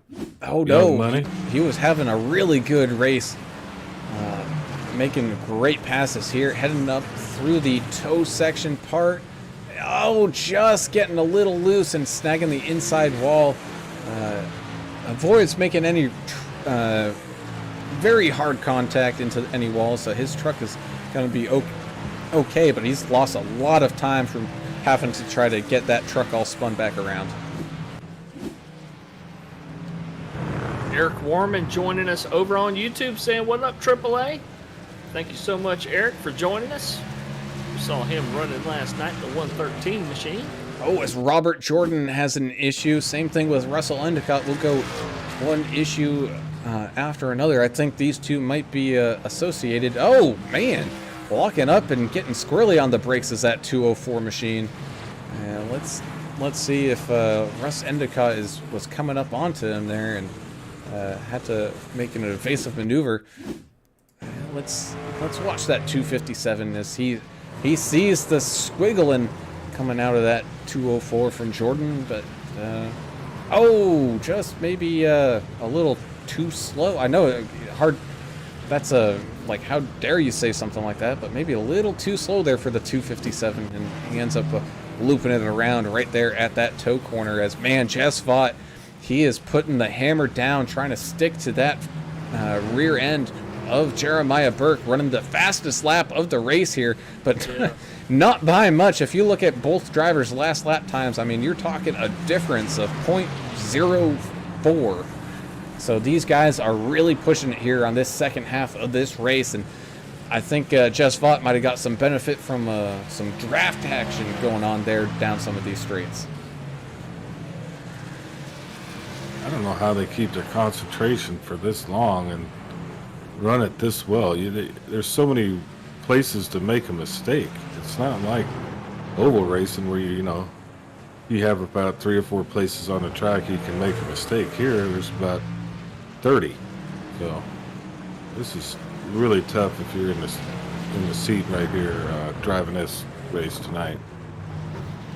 Man, that is something that you are not kidding, as they are nose to tail. as I believe that was the 999. Jeff Snyder just moving right on off to the side, sees the battle for the lead going on behind him and says, nope, I do not want to be a part of that, and gets right on out of the way. As these guys, man, this is some of the best racing that we've seen since the start of this race between Jeremiah Burke and Jonathan Osborne. Oh, just a little observation from me. I don't do a whole heck of a lot of road racing.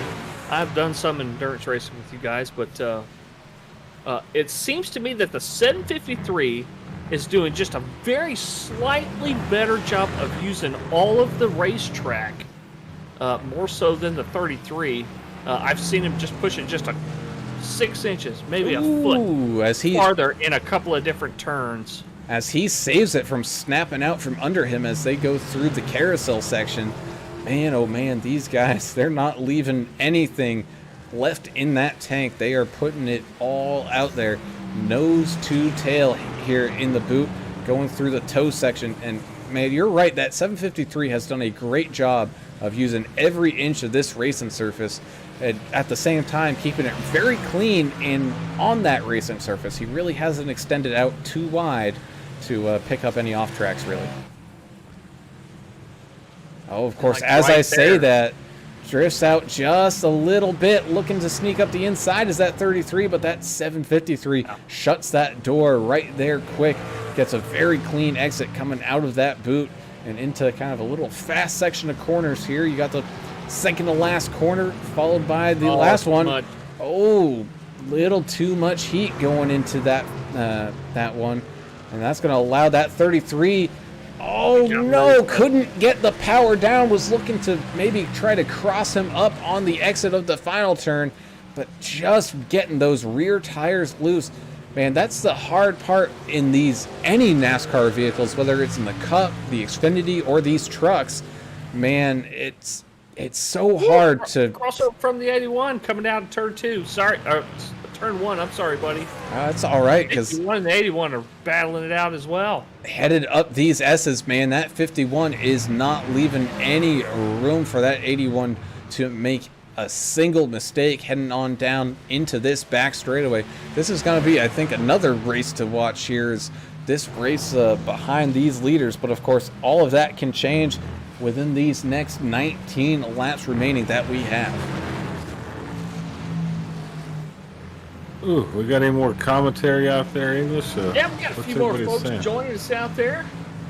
Angry Indian jumped back on, said, this seems like some insanity out here tonight. The Screeching Moose official says 50 laps at Watkins Glen with the boot is a long race, especially in a C-Class truck. Even in GT it would be fatiguing. He's talking about the concentration level for these drivers. They're just great at it. Michael Giberson says, I'm with Rebecca. I'm just here for the announcers. And Yeah. we appreciate him over there at Grumpy Gramps Racing. They're a great bunch of guys over there. They put on one heck of a show as well. If you ever get a chance to check those guys out, they're a riot. Thank you, Mike Giberson, for joining us on there. Yeah, Over and on make YouTube. iRacing fun again. That's what those guys are doing. Yeah. I mean, let's make it fun. Let's have some fun out here. They're Man. funny, man. They go all out. It looks like Jess Vaught really has this final section of the racetrack nailed down, as he was able to close in and try to maybe look at making a move once again on Jeremiah Burke, but Jeremiah just has a little better exit on the final turn here. And if you're going to have a good exit, that's a good turn to have it on, because you are leading off into a long straightaway and setting yourself up for a good lap. Well, who was it that used to say it's one thing to catch a guy, it's another to get around him? And we saw that with Just Fought. He was right on Jeremiah Burke's tailgate, but just couldn't make that pass just because of the difference in speed. And it was almost like the 33 just kind of got out braked. And of course, as all of this is going on, we got some little crashes going on here that we missed. We got the 204 of Robert Jordan as he was headed off. Let's see where that was. Oh, coming out of the boot, spins it around, having a little issue. doesn't make a contact, but gets all spun around here. Jeff Snyder as well having an issue. Let's see what happens to him here in the bus stop chicane. Man, this thing has been his nemesis here. He's really struggling. Might have had a cut track penalty or something and was giving up the time. As John Hertzik as well. A driver we really haven't followed too much here, that 14 of Hertzik.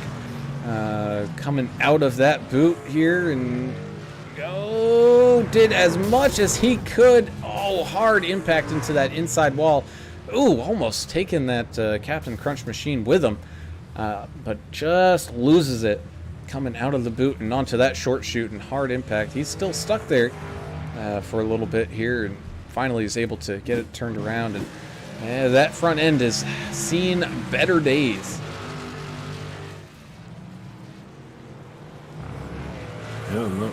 Yeah, Russ Kilgore just got passed by Dale Adamson. I guess he's getting it back together after that spin, and Albert Anderson is still in 9th place.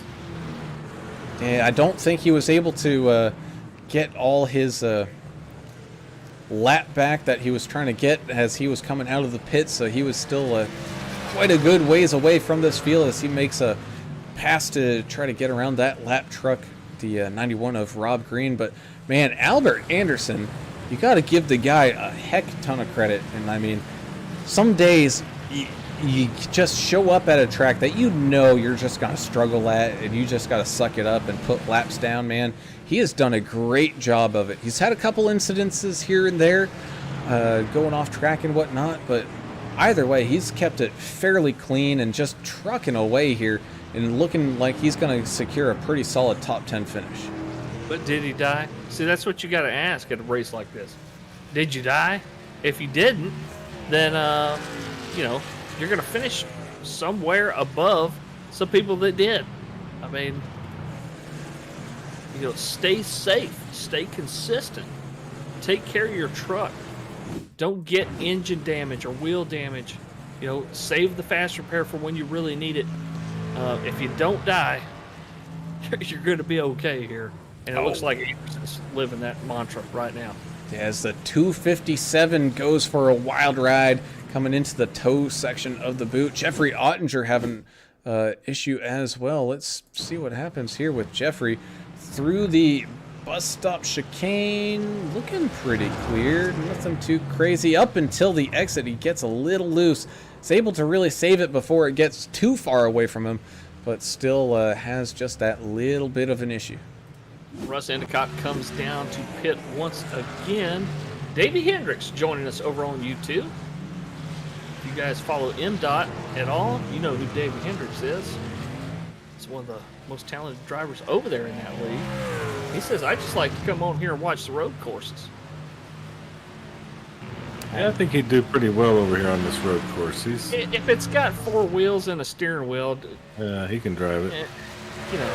Just you don't even have to race the race. Just give Davey a trophy and send everybody home. Save some fuel. Save a tree.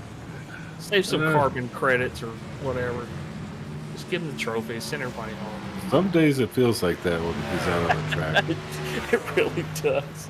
Ooh, looked like John Ellis might have went a little wide going through turn number 1. Let's see what happened with him as he's trying to once again try to fight and claw his way back up from making a mistake. And just another mistake there again. Avoids hitting anything but breaks it loose, and he might have seen some of that reverse dirt track in action some of the other drivers did, trying to drift around going the opposite direction, but just not quite able to make that one stick. As, man, Jonathan Osborne and Mike Adamson still here. This fight for third, man, this thing has not let off 1 inch. Well, what about the fight for the fan of the race? We still got that thing going on? Yeah, we do. I think we pretty much got our pick. Well, we do not. Why would But we have I'm our pick gonna this early in the continue to race? Yeah, I mean, at least you got to give these Subject to people a change. chance. Yes. But It's if you're subject to interested chance. in being our fan of the race, keep the comments coming on all of our social media platforms, Facebook, YouTube, and Twitch TV. As there's another battle going on back here. 7 of Kilgore and the 88 of Klafka That gap has closed up quite a bit, so we'll watch that one for a second here. Let's ride around with Eric Klafka to see what he sees out the window and if he can't pick out a chance to make a move.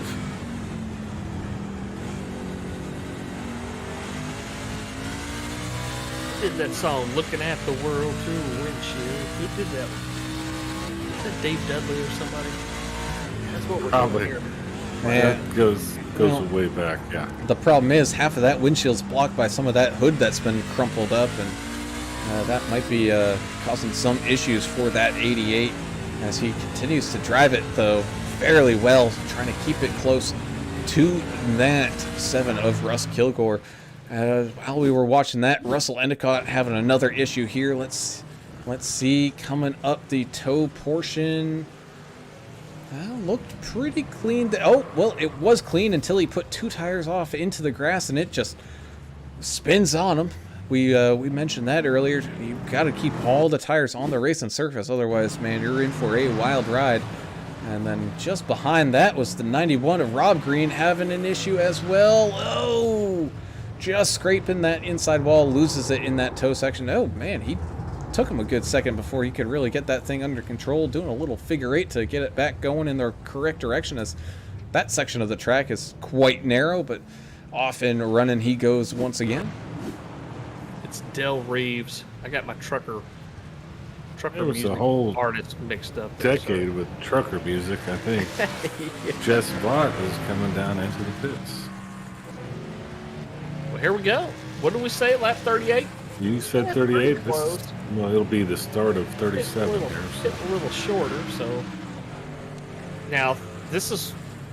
We might see a little bit of different action here.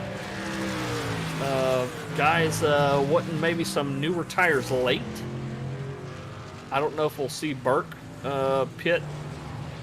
And Oh no, the 7 of Kilgore makes a mistake in the one of the final turns in the boot. That's going to allow Eric Klafka to get around him, and I think just after that he might have had another one. No, looks like he was able to get things all straightened out. So Russ Kilgore just making a tiny little mistake there, losing that position, but he gets it back as Eric Klafka went off down into the pits on that lap.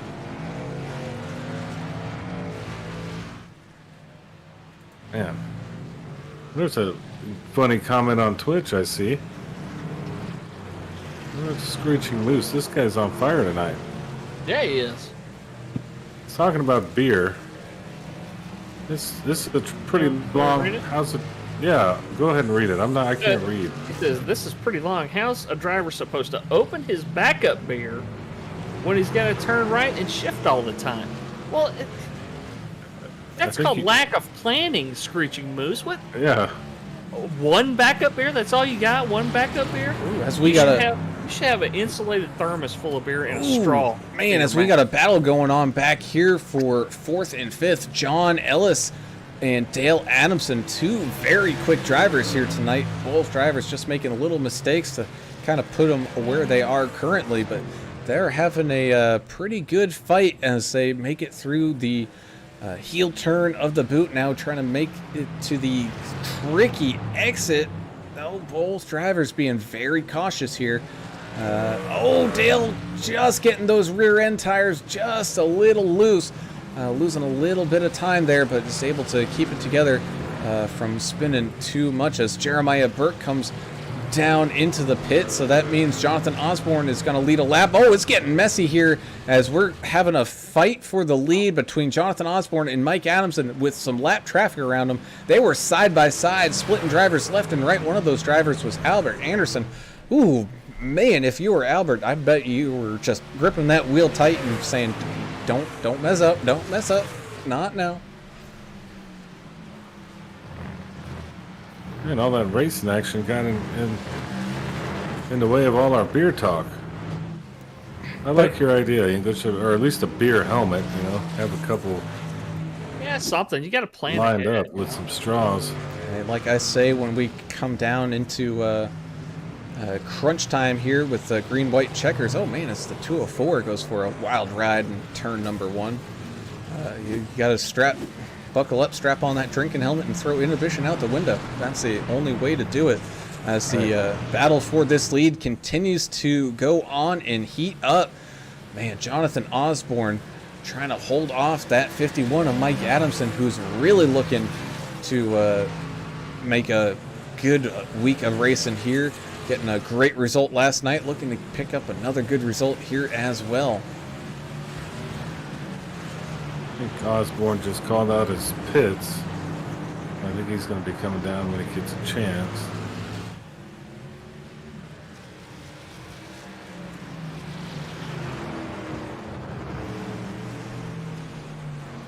Is right behind him, so let's see what happens here. Adamson the elder. Oh, it looks like both coming down. Osborne with a very aggressive pit entry there. Oh, man. So he did not get flagged, though, so he's good to go. And say at 14 of John Herzig. Let's see what happens here. Just going a little wide, coming down into the boot section. Doesn't hit anything, but does go for a little wild ride. But while that was happening, Rob Green had an issue. He goes off track into the wall and ends up towing to the pit. So it'll be interesting to see if Rob Green in that 91 continues to race on here tonight, as Jeremiah Burke regains the lead here at Watkins Glen with 12 laps remaining and a 2.5 second gap over Jess Vaught. We'll see if those pit stops changed anything up, but man, we'll have to wait and see. As man, talk about that race for third though. 81 of Jonathan Osborne, 51 Mike Adamson, having very close together pit times, and they're coming out right on top of each other once again, so that race for third is nowhere near from being done. Guys that are done for the night, Kelly Keel in the 01, manually disconnected, he's done. So is Jeffrey Green and Rob Green.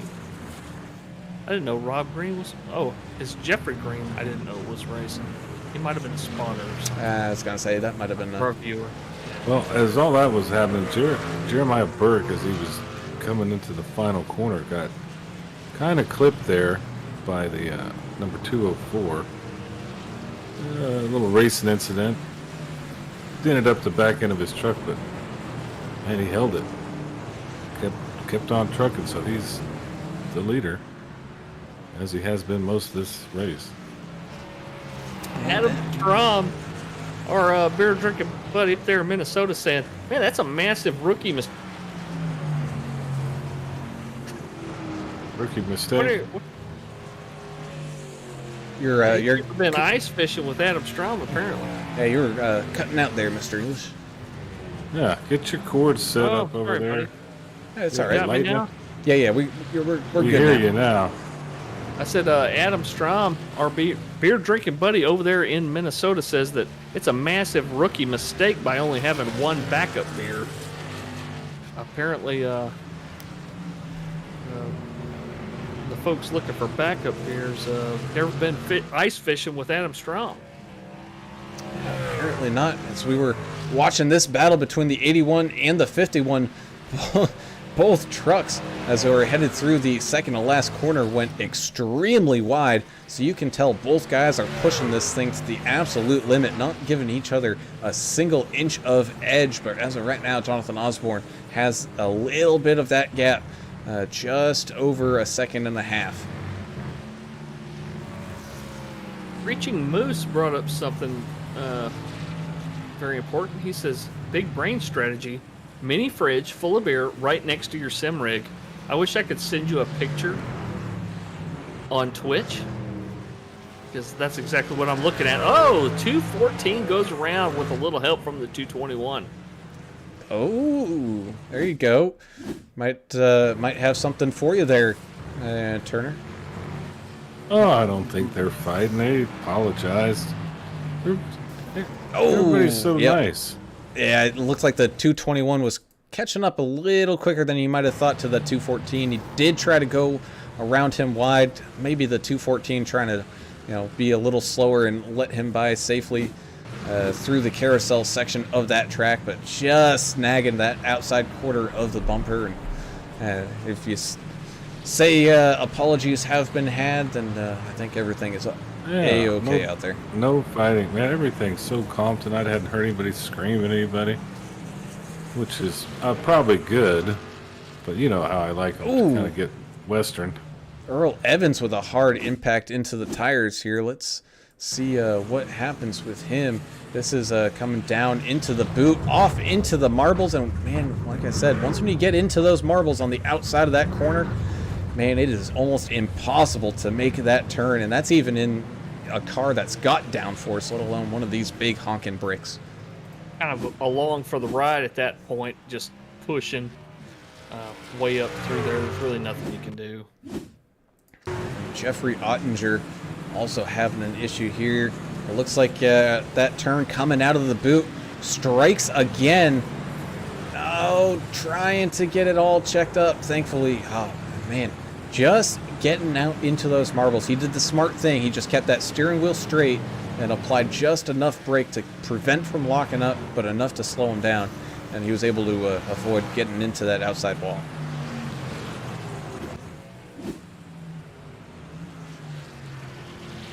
Well, there's so many people just kind of going off track here. It's hard to keep up with every little incident. There's just a little bit of beating and banging. My camera's switching every 5 seconds, I think. So was mine.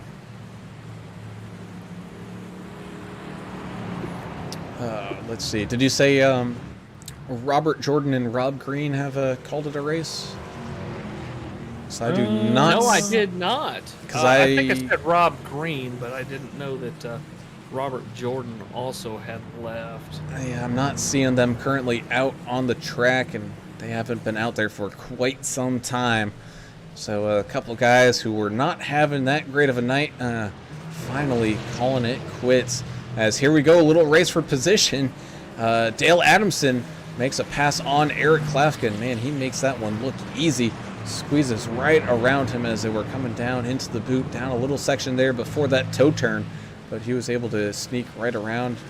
Now, it looks like they're trying to get around that 14, and they do safely before they get into the heel turn, and everyone is through without too much of an issue. Of course, now Dale is trying to run down that 7 of Russ Kilgore. I could not do this race in VR. I mean, it's too long. I couldn't do it, period. I could do it. Well, I could do, you pull your headset off, wipe your eyes out, get a drink and stuff under the caution, under a pit stop. But other than that, man, this is pretty intense. There's a lot of focus goes into this, and it's mentally draining, I'm sure, for these guys. Yeah, there's no braking line, or you have to shift. This is too much. As Jeremiah Burke now extends his lead out to 5 1/3 seconds, looking like he's really found his rhythm here after that last pit stop and putting in some really good times. But man, can we just say something about Jess Vaught here? He has yet to get a single off track. And of course, now that I say that, I jinxed him. But that 33 has ran solid all night, and not only solid, but he has ran fast. He must have put the time in here. As Dale Adamson made his way around Russ Kilgore, he did it so quick that I didn't even see it, heading down the back straightaway into the bus stop chicane. Just easily gets that one done. Takes a very aggressive line there, taking a whole chunk of entrance curbing. But these trucks seem to handle it pretty well, even with their stiff suspension. Talking about using all the track. 81 of Osborne coming out of the final turn onto the front stretch, had that thing all the way to the wall. He must have lost a layer of clear coat off the left-hand side of that truck. He used every bit of the track. He's looking to continue to extend that lead that he's got over Mike Adamson.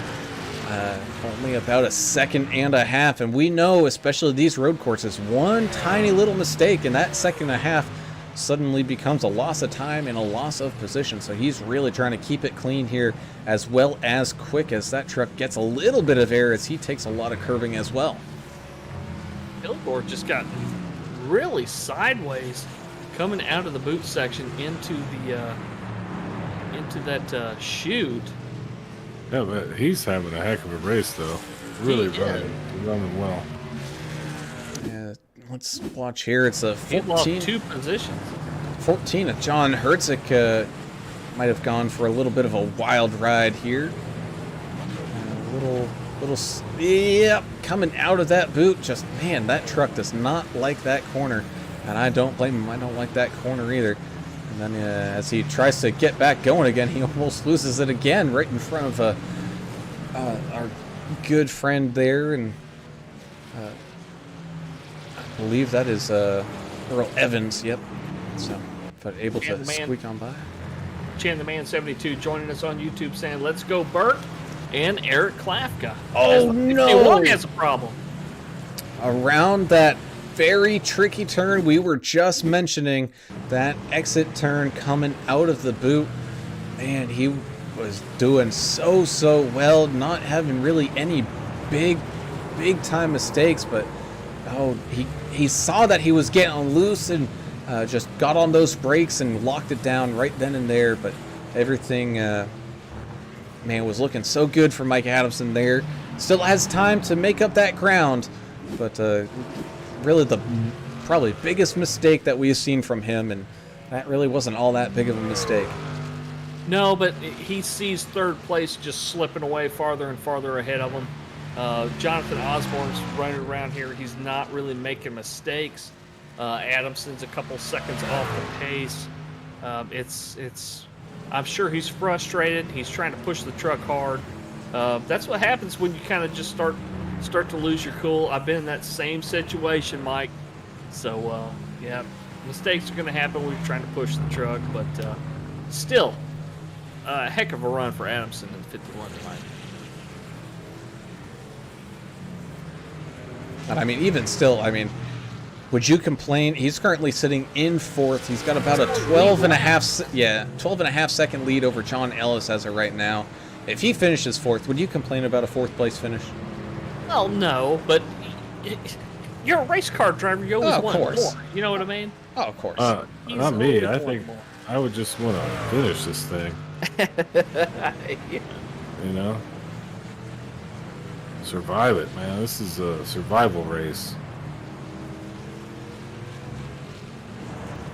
As Jeremiah Burke continues to extend that lead out, man. It looks like Jeremiah Burke really has that long run mentality, even though these kind of pit stops shorten that a little bit. But, man, he is able to use every inch of this track and use it very well, as that gap is right around the 8-second mark.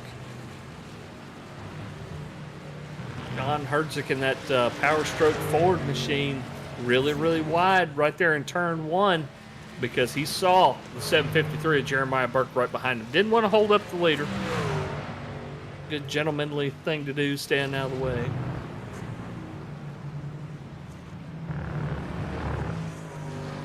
And, you know, we do have to credit the lap cars here with that. I mean, we've seen some close calls, but that was also due to, you know, a race for position happening when those passes were being made. So, of course, that's going to tighten things up. But, man, these guys have really done a great job of acknowledging when leaders in faster cars are coming by and just giving them room to do their thing and moving on and just let the race keep on rolling. You saw it again with the 81 and the 2. The 2 telling him, hey, go ahead, you got the low line right there in the carousel. But, yeah that speaks to how courteous these guys are, because this is a money league, Adam. Yeah. You know, these guys are racing for money every week, and they're still, you know, they're still courteous and doing the right thing, and that's one of the reasons why, you know, we love watching this league. Yeah, and we've seen other leagues, or I don't think it was this league, but in a road course like this, and people complaining about the lap cars, and it got kind of messy. Here tonight, we hadn't seen that. Like you said, everybody's kind of getting out of the way, giving the guys who are having a really good night a lot of space. Oh no, is Albert Anderson doing so well here, makes a mistake coming up and out of the boot. Let's go back and make sure he didn't hit anything here. He was following Jonathan Osborne here. Let's see. Coming up the hill, back and into the corner. And, just maybe catching that curbing just a little too much, upsetting that truck, and around it goes. Oh, man. That also sent the 51 outside of his line and into the outside wall a little bit, getting a little scrape action going on there. Anderson did recognize that on the radio and apologized to the driver of the 51. So, of course, those two being teammates. yeah. We see a lot of team racing and stuff here on iRacing. That's one of those teams, they really do support each other 100%. Screeching Moose does make a good point. These things are a handful and a half on road courses. Got to blip the throttle on the downshift too, otherwise it does the wheel hop and snap oversteer into the barrier. Yeah, oh man, I talk about wheel hop. That's just like the ARCA cars, man. It is just so difficult at road courses to downshift, because if you downshift just a little too early or don't get that throttle blip just right, you go for a ride. As Russell Endicott looks like he goes for a ride here in turn number 1. Let's see what happens with him. Oh, little too hot. Might have missed his braking point there. Doesn't hit anything, but man, uses every single inch of that concrete that they have to their availability to try to get that truck woed up there in turn number 1. Well, I shouldn't say only. I should say there's still 8 trucks on the lead lap here. This late in the race, we're coming down to it. Alan, we only got a few more short laps to go here before we're going to find out how our podium is. Yeah, 4 laps remain with Jeremiah Burke way out in front. No pressure at all coming from behind him, so he's definitely got to be feeling pretty comfortable and just needs to get that truck home here tonight to pick up a win. Oh no, John Herzig in the 14. He has a little issue going down into turn number 1. Let's watch what happens with him. I've got a feeling it's probably the same thing. Maybe just cooking it just a little too much. Yeah, man, those trucks, if you're not getting that braking point just right on turn number 1, man, there's a ton of marbles on that outside. Once when you hit those, you ain't getting around that turn. Somebody else. Where was that? In the bus stop. Somebody lost it in the bus stop just after that, but I didn't Albert Anderson. Oh, yeah, and he's still having an issue trying to get it back onto the track. Let's see what happens here. Sees a little bit of pressure there from the 14. Oh, man, he just completely misses it. I think he understood he wasn't slowing down enough to make the corner, so he just kept the truck straight and drove straight through the grass and goes for a little wild ride. Doesn't hit anything, though, so good job there from Albert, recognizing that, I'm not going to make it, so let's not do a send it issue kind of thing. Albert Anderson over there on Facebook saying, it's a good race, but I see why these guys are not crazy about this track. It is so stressful. I mean, just knowing that you're not going to get a caution and you have to hit every turn just right and manage traffic, and it's a lot to deal with as a driver. It's mentally draining. It really is. Yeah, I mean, they've been going at it for almost 2 hours. 2 hours, yeah. Driving this thing. Yeah, they've been officially racing for 1 hour and 37 minutes. Now, also, you need to understand, looking at these lap times, they're only running about 15 seconds slower than what a GT3 car would be running around here. Wow, really? Which, I mean, of course, we look at 15 seconds, be like, wow, that's a lot, but hey, really, It's not for 3.5 miles. Not really.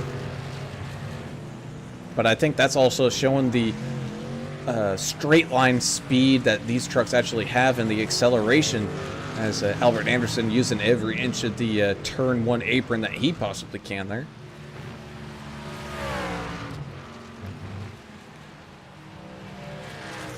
Double Yahtzee on you guys, but I'll be right back. Well, I mean, sometimes you roll snake eyes in Waco. It happens. Yeah, that you do. So we got 3 laps remaining here. Adam, the 753 of Burke, man, he is just absolutely driven off into the sunset here. He's going to be taking 2 laps to go in just a couple corners.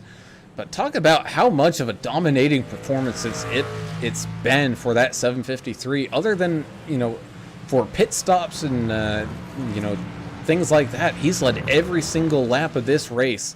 And especially for somebody coming out of a little bit of a hiatus, he's been busy with work and other issues going on. But like I said earlier, we were glad to have him back. But to just show up and absolutely dominate like this, how good do you think it must feel for that 753?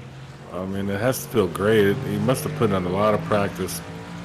I know he's been wanting to be here. Just he's made some posts. He's had to work, and well, this is a good way to come back. And like you said, from the jump, he has been out front, and I mean by large margins. It's not even close at this point. So, as hard as Just Fought has fought to get up front there, he's got nothing for it, Jeremiah Burke. I have to say that one a couple times fast. Fought. Yeah, I'm talking slow today, and I can't even say it.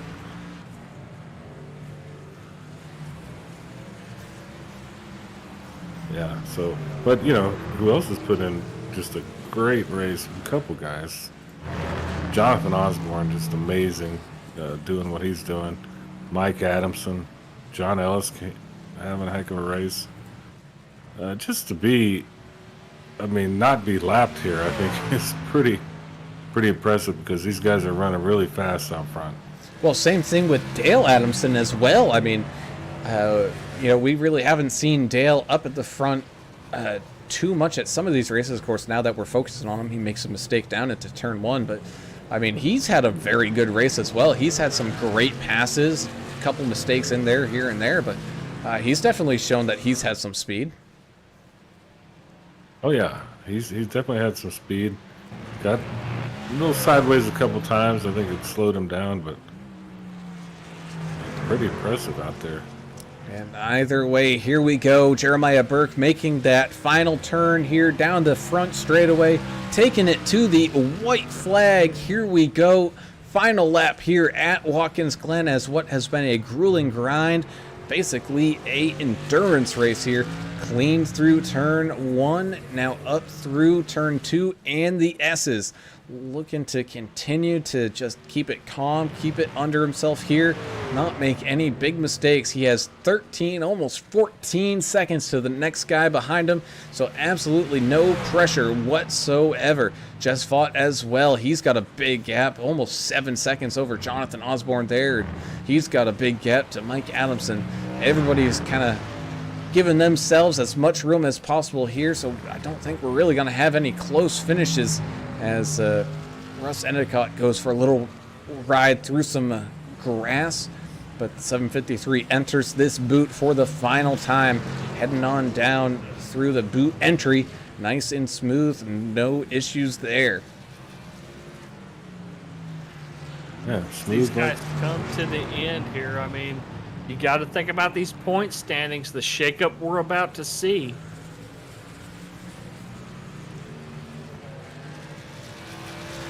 Yeah, the next couple of weeks, what's going to happen to our championship standings there? Well, yeah, and do we have drops, and have they used their drops? I'm not totally up to date on all that drop week stuff, but definitely, if you came out here and did well tonight, it's going to pay off. Indeed, as Jeremiah Burke enters into the penultimate corner for the final time here. One more corner away from picking up the win. Here he goes through the final turn, extending out wide over to the wall, down across the line here on the front straightaway. Jeremiah Burke picking up the win at Watkins Glen. The second place machine of Just Fought just made it onto the front stretch, and he is across. The 33 finishes in second place after starting in 13. Yes, indeed. So while that is going on, let me get everything all set up here. But congratulations, Jeremiah, picking up a win here. Let me try to pull up that picture again, because I just Achi finishing right here in third, getting in there with the burnouts. Good job on him getting a podium, and Mike Adamson hanging on for the fourth. Great job. I think this is the first win of the year here for Jeremiah Burke. He's had some good finishes in the past, but brings it home solidly here tonight. As looks like we had that. Okay. So while Jeremiah and the rest of the guys take a little picture here and do some celebratory actions, let's do our random driver of the day draw. We had 13 drivers finish this one, so let's figure out who is gonna be our lucky winner. 214 of Jeffrey Ottinger finishing this one, so congratulations there, Jeffrey, able to pick up a little bonus point there.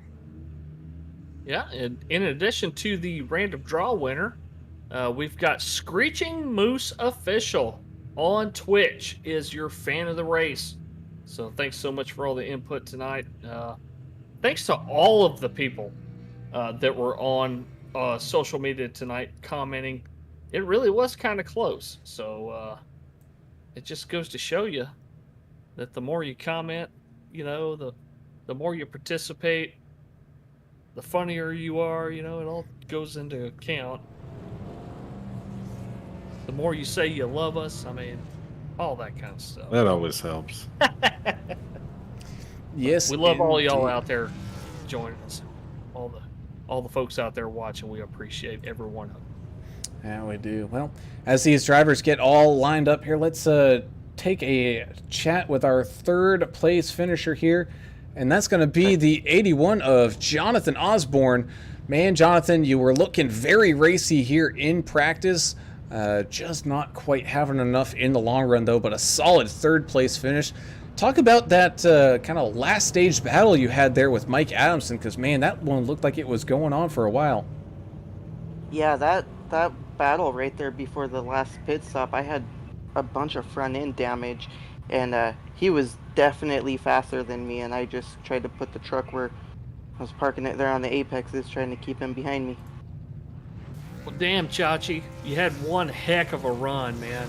And we were talking a lot about driver fatigue, you know, not just physically, but mentally, trying to just, because you only had the one caution. Talk us through that. How do you deal with that as a driver, dealing with not just the, you know, just being tired from, you know, racing the truck, but just the mental part of it as well? Yeah, it's really mentally demanding, because, you know, you go 40 laps and hit the same braking zone, and you're like, well, where's the braking zone? You get a little disorientated, and you can, if you drive a truck length too deep into the corner, you're wrecked. Well, man, you did a very good job of trying to maintain that. I know you had one mistake, one really big mistake coming out of pit road there, but you recovered nicely and managed to find yourself into a podium position here. Before I let you go, you got any shout outs or anything like that? I'd just like to shout out my sponsors, Daystar Screens, and the newly rebranded Vigilante Race Store. It is now Track Dogs Racing, and all my fans out there, and of course you guys for putting on an awesome broadcast. Awesome. Well, thank you, Jonathan, and I know you only got a couple of races left in this season, so we wish you the best of luck, and we'll see you back out there. Thank you guys, appreciate it. We'll move on up to our second place finisher and hard charger of the day, and man, that one is well deserved. That's that 33 of Jess Vaught fighting his way through this field. Man, Jess, you did all you could do, and you were able to get back up to probably where you wanted to be for that stage caution and restart. But man, it was just so quick and fast racing out there. But I gotta also congratulate you. 0 off tracks. And I mean, that's an accomplishment in itself. Yeah, bridesmaid again this week. So I'm happy, but I'm not kind of thing. I think I'll pull a page out of Kyle Busch's, not happy unless I'm winning. But hey, Burke, he was fast, man, and I had him at that one point, and I just told him a minute ago, I thought about nudging him just a little bit, but I really didn't have a safe spot to do it. And then I burnt my stuff up a little bit trying to get around him, and so he's able to kind of gap me for about a second and a half or so. So my only chance there, I thought, well, I'm gonna undercut him, but it just didn't work out, and I just couldn't get back to him since he had slightly fresher tires. Well, we talked a little bit too about, it's one thing to get to somebody. It's quite another to get around them. And we did see a bunch of that tonight, but it looked like you almost had him coming out of the final turn of the track on one of those runs. And it's like, man, I think he's got him right here, kind of trying to cross him up. But I think Burke just lifted a little bit more than you thought. And you kind of had to whip it to the right. And that kind of got you loose. But we talked to Chachi about this. This is really mentally taxing. How do you deal with that on a race like this, where it's just so long and it takes a lot out of your head? Yeah, I mean it is. I mean, I was in a voice chat, and one of our drivers were having problems. I had to disconnect. I just needed that much that kind of focus to make sure just to hit your marks. It's a tough track. All these road courses really are. Well, you definitely put in the work here tonight, finishing P2. Only a couple races left in this season, Jess, and I know the championship fight, it isn't over yet. It's definitely heated up quite a bit, but I think with a good result here tonight, you're at least solidifying yourself in that top 3. Before we do let you go, though, do you got any shout-outs or anything like that? No, just to the guys who showed up tonight. I mean, I know this is a tough track. Some people had some other engagements and stuff, and so I appreciate the league members who came out for this race, knowing that it's a tough event. And congratulations again to Jeremiah Burke and Jonathan Osborne for the podium finishes. And as always, Lori helping me work this out, and you guys, man, for putting on a good show. Awesome, man. Well, we appreciate it, and again, congratulations on Hard Charger of the Day and a second place finish here at Watkins Glen. Look forward to seeing what you can do here the final remaining 2 races. Yeah, man. You guys take care. All right. So with that, we will move down to our Hard Charger. I think Jeff Ottinger is ready to come up. Yep. As everything's kind of going crazy on me here.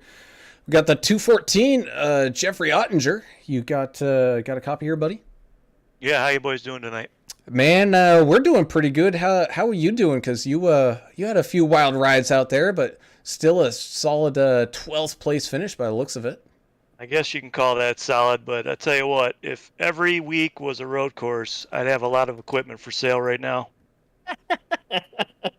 I'm exactly the same way, man. Especially, I think the Cup setup, I've been okay. I've done pretty well here.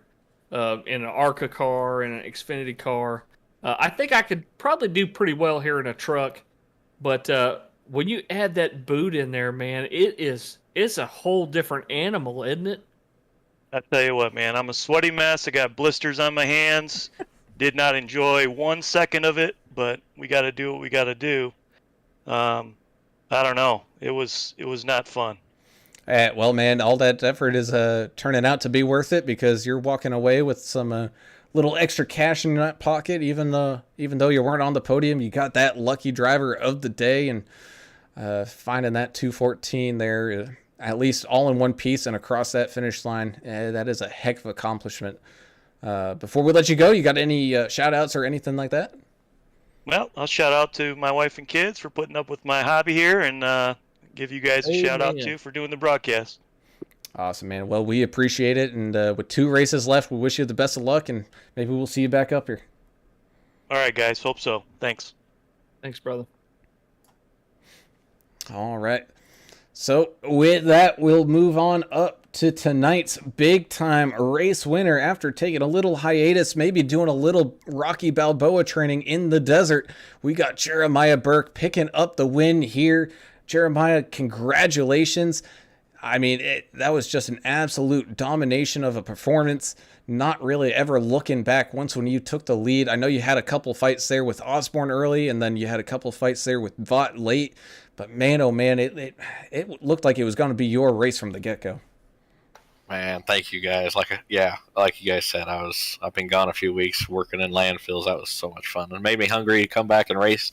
And then we had the late switch to venue, and I'm like, ooh. So I got to work hard, and I just turn laps. And once I got that lead, I was like, I just can't be denied. I don't want to throw this away. I think that last 10 laps was the most nervous I've ever been in driving in this league. It was crazy. I'm glad I was able to pull it off. Jess and Osborne both, man, they were driving it. I mean, me and Jess, I don't know if you guys were watching the lap times. We were flat moving at the end of that race. Yeah, yes. We'd see one guy set a great time, and then the other guy set a great time, and it was just back and forth. And what a way to make a return back to racing in this league in the 753. We talked about the same exact thing with the other guys that we interviewed. Talk about mentally. How do you feel mentally? Because that's got to drain you. Because you only had the one caution. You had basically three pit stops that you had to make, but only one caution. You're really having to pay attention every turn. Your lift point, your braking point. When you get back on the gas. How it feels on tire wear. What does that do to your brain, man? You got to be fried by now. Oh, it was grueling there. Like I said, the last 10 laps, my mind kept wandering. I'm like, oh, I'm going to win this. I'm pulling away, and I'm like, I want to win this, but I couldn't think about it because it's just like this. Every time my mind wandered, I'd be offline or something like that, and I'm just like, just trying to get around lap cars, trying to hit my marks. And I mean, these things are a handful at this track. There's no grip after 3 or 4 laps. They're sliding all over the place, shifting. I mean, it's a handful. It was extremely hard. 50 laps is a ton around here. I just able to keep it together, and like Limitless Motorsports has had a horrible year. So all I kept thinking is, what's going to happen next? What's going to happen next? Looks like we got all 4 trucks in the top 10. Yeah, that you did. I mean, you had Mike Adamson having a great run there. It looked like he was going to make life very difficult for Jonathan Osborne. Dale Adamson was looking very strong here tonight as well. And Albert Anderson, we all know he's not a big fan of these race tracks or the road courses and whatnot. But, hey, he stuck it out there, didn't make that many mistakes. And that's all it takes to find yourself in a top 10 here. But still, like you said, a solid job from all your teammates there at Limitless. But, again, most of all, you absolutely were running away here. And before we let you go, you got any shout-outs or anything like that?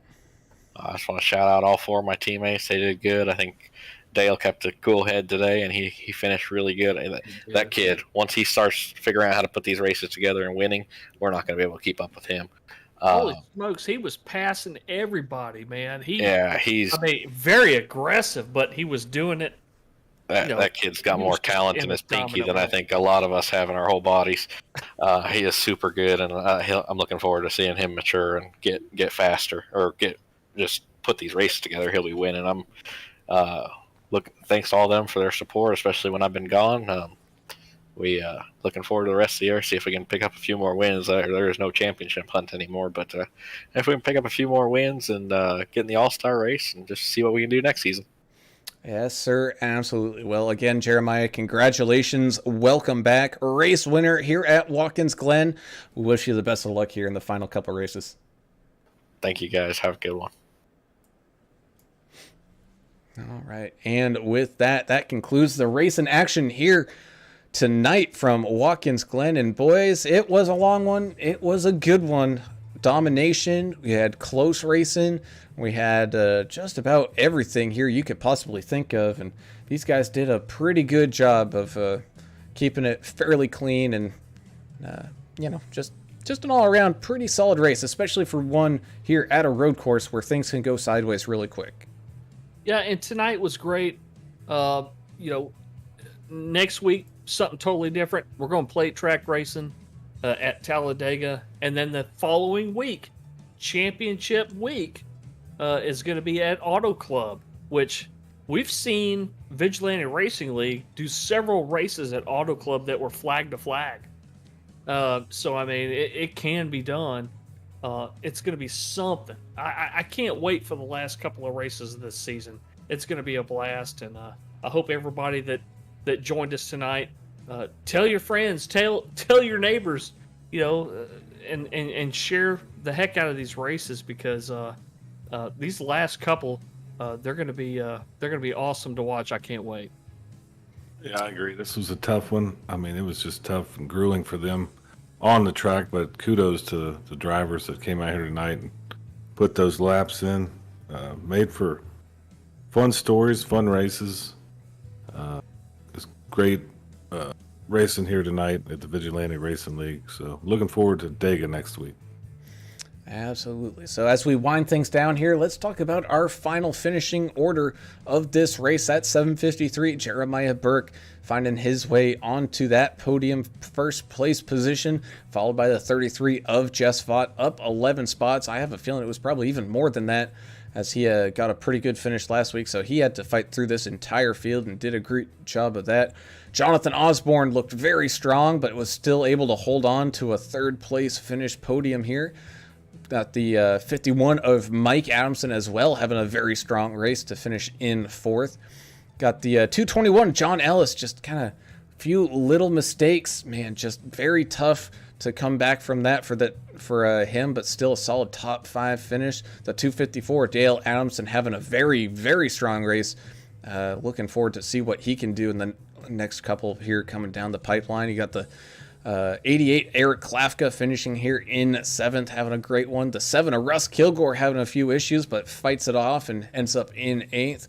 With the 2 of Albert Anderson sticking it out and finishing with a top 10 9th place finish, with the 203 of Earl Evans rounding out tonight's top 10. John Herdzik in that F-150 had some problems out there tonight, but still pretty solid finish right there in 11th place. And same goes for the 214 of Jeffrey Ottinger, who was our lucky draw winner tonight. So good on him to stick it out and keep it going. You can't be the lucky draw winner if you just quit the race. And he hung on there and he ended up winning it. The 257 of Russ Endicott finished one position ahead of where he started, 6 laps down. Had some problems out there, but hey, man, you got to give it to guys like Endicott, Snyder, several other cats that stayed out of folks' way and just tried to take care of themselves and not ruin anybody else's race. And good on them for doing that. But yeah, Endicott in 13th, Snyder in 14th, Rob Green in the 91, Captain Crunch Machine finishing in 15th place. Robert Jordan in the 204 finishing in 16th. Kelly Keel had some connection issues in the 01. He'll finish in 17th place. And Mike Average, kind of a starting part for him, but he'll pick up last place points tonight. And that is tonight's field here from Watkins Glen. We thank you all for tuning in and watching. Especially thank you to Screeching Moose Official for the new follow over there on the Twitch. Happy to have you over here watching and enjoying these races with us, because without all of you guys, man, this would just be plain old boring. And man, it's why we do it. It's because you guys add to the fun. So we thank you guys for that. As well as a big thank you to our sponsors of D&D Erase Graphix, and that's Graphix spelt with a F-I-X on the end of it. That's Mr. Ricky Wittenberg's one of his businesses. Didn't see him out there tonight, but enjoy that vacation, Ricky. If you like any of the paint schemes that you see out here, quite a few of them were all made by Ricky, and he does a fantastic job of that. So you can search them out on Facebook or Trading Paints to get yourself one of those fresh paints that he does, as well as that Keller Williams of Johnson City, Tennessee. As soon as I can find the button, there it is. You can reach out to Ricky at 423-444-0454 if you're looking for a realtor in that Johnson City, Tennessee area or across the country. Get in contact with Ricky because he can help you out, whether personally or get get in contact with some of his colleagues out there across the country to get you a realtor that you know you can trust and get along with, because that's all that matters. And man, you do not want to buy or sell a house alone, man. Get yourself a good quality realtor. That's it for the AAA broadcast crew here to this week. We look forward to seeing everybody again starting next week on Tuesday night with the championship race from the HCK Beagles over at Talladega. And then we got Talladega here with the Vigilante. So Speed Week here on the broadcast. So definitely, if you're you definitely don't want to miss any of those races. But until then, I'm Alan Brown for Alan English and Adam Turner. We're signing off. We gone. See ya.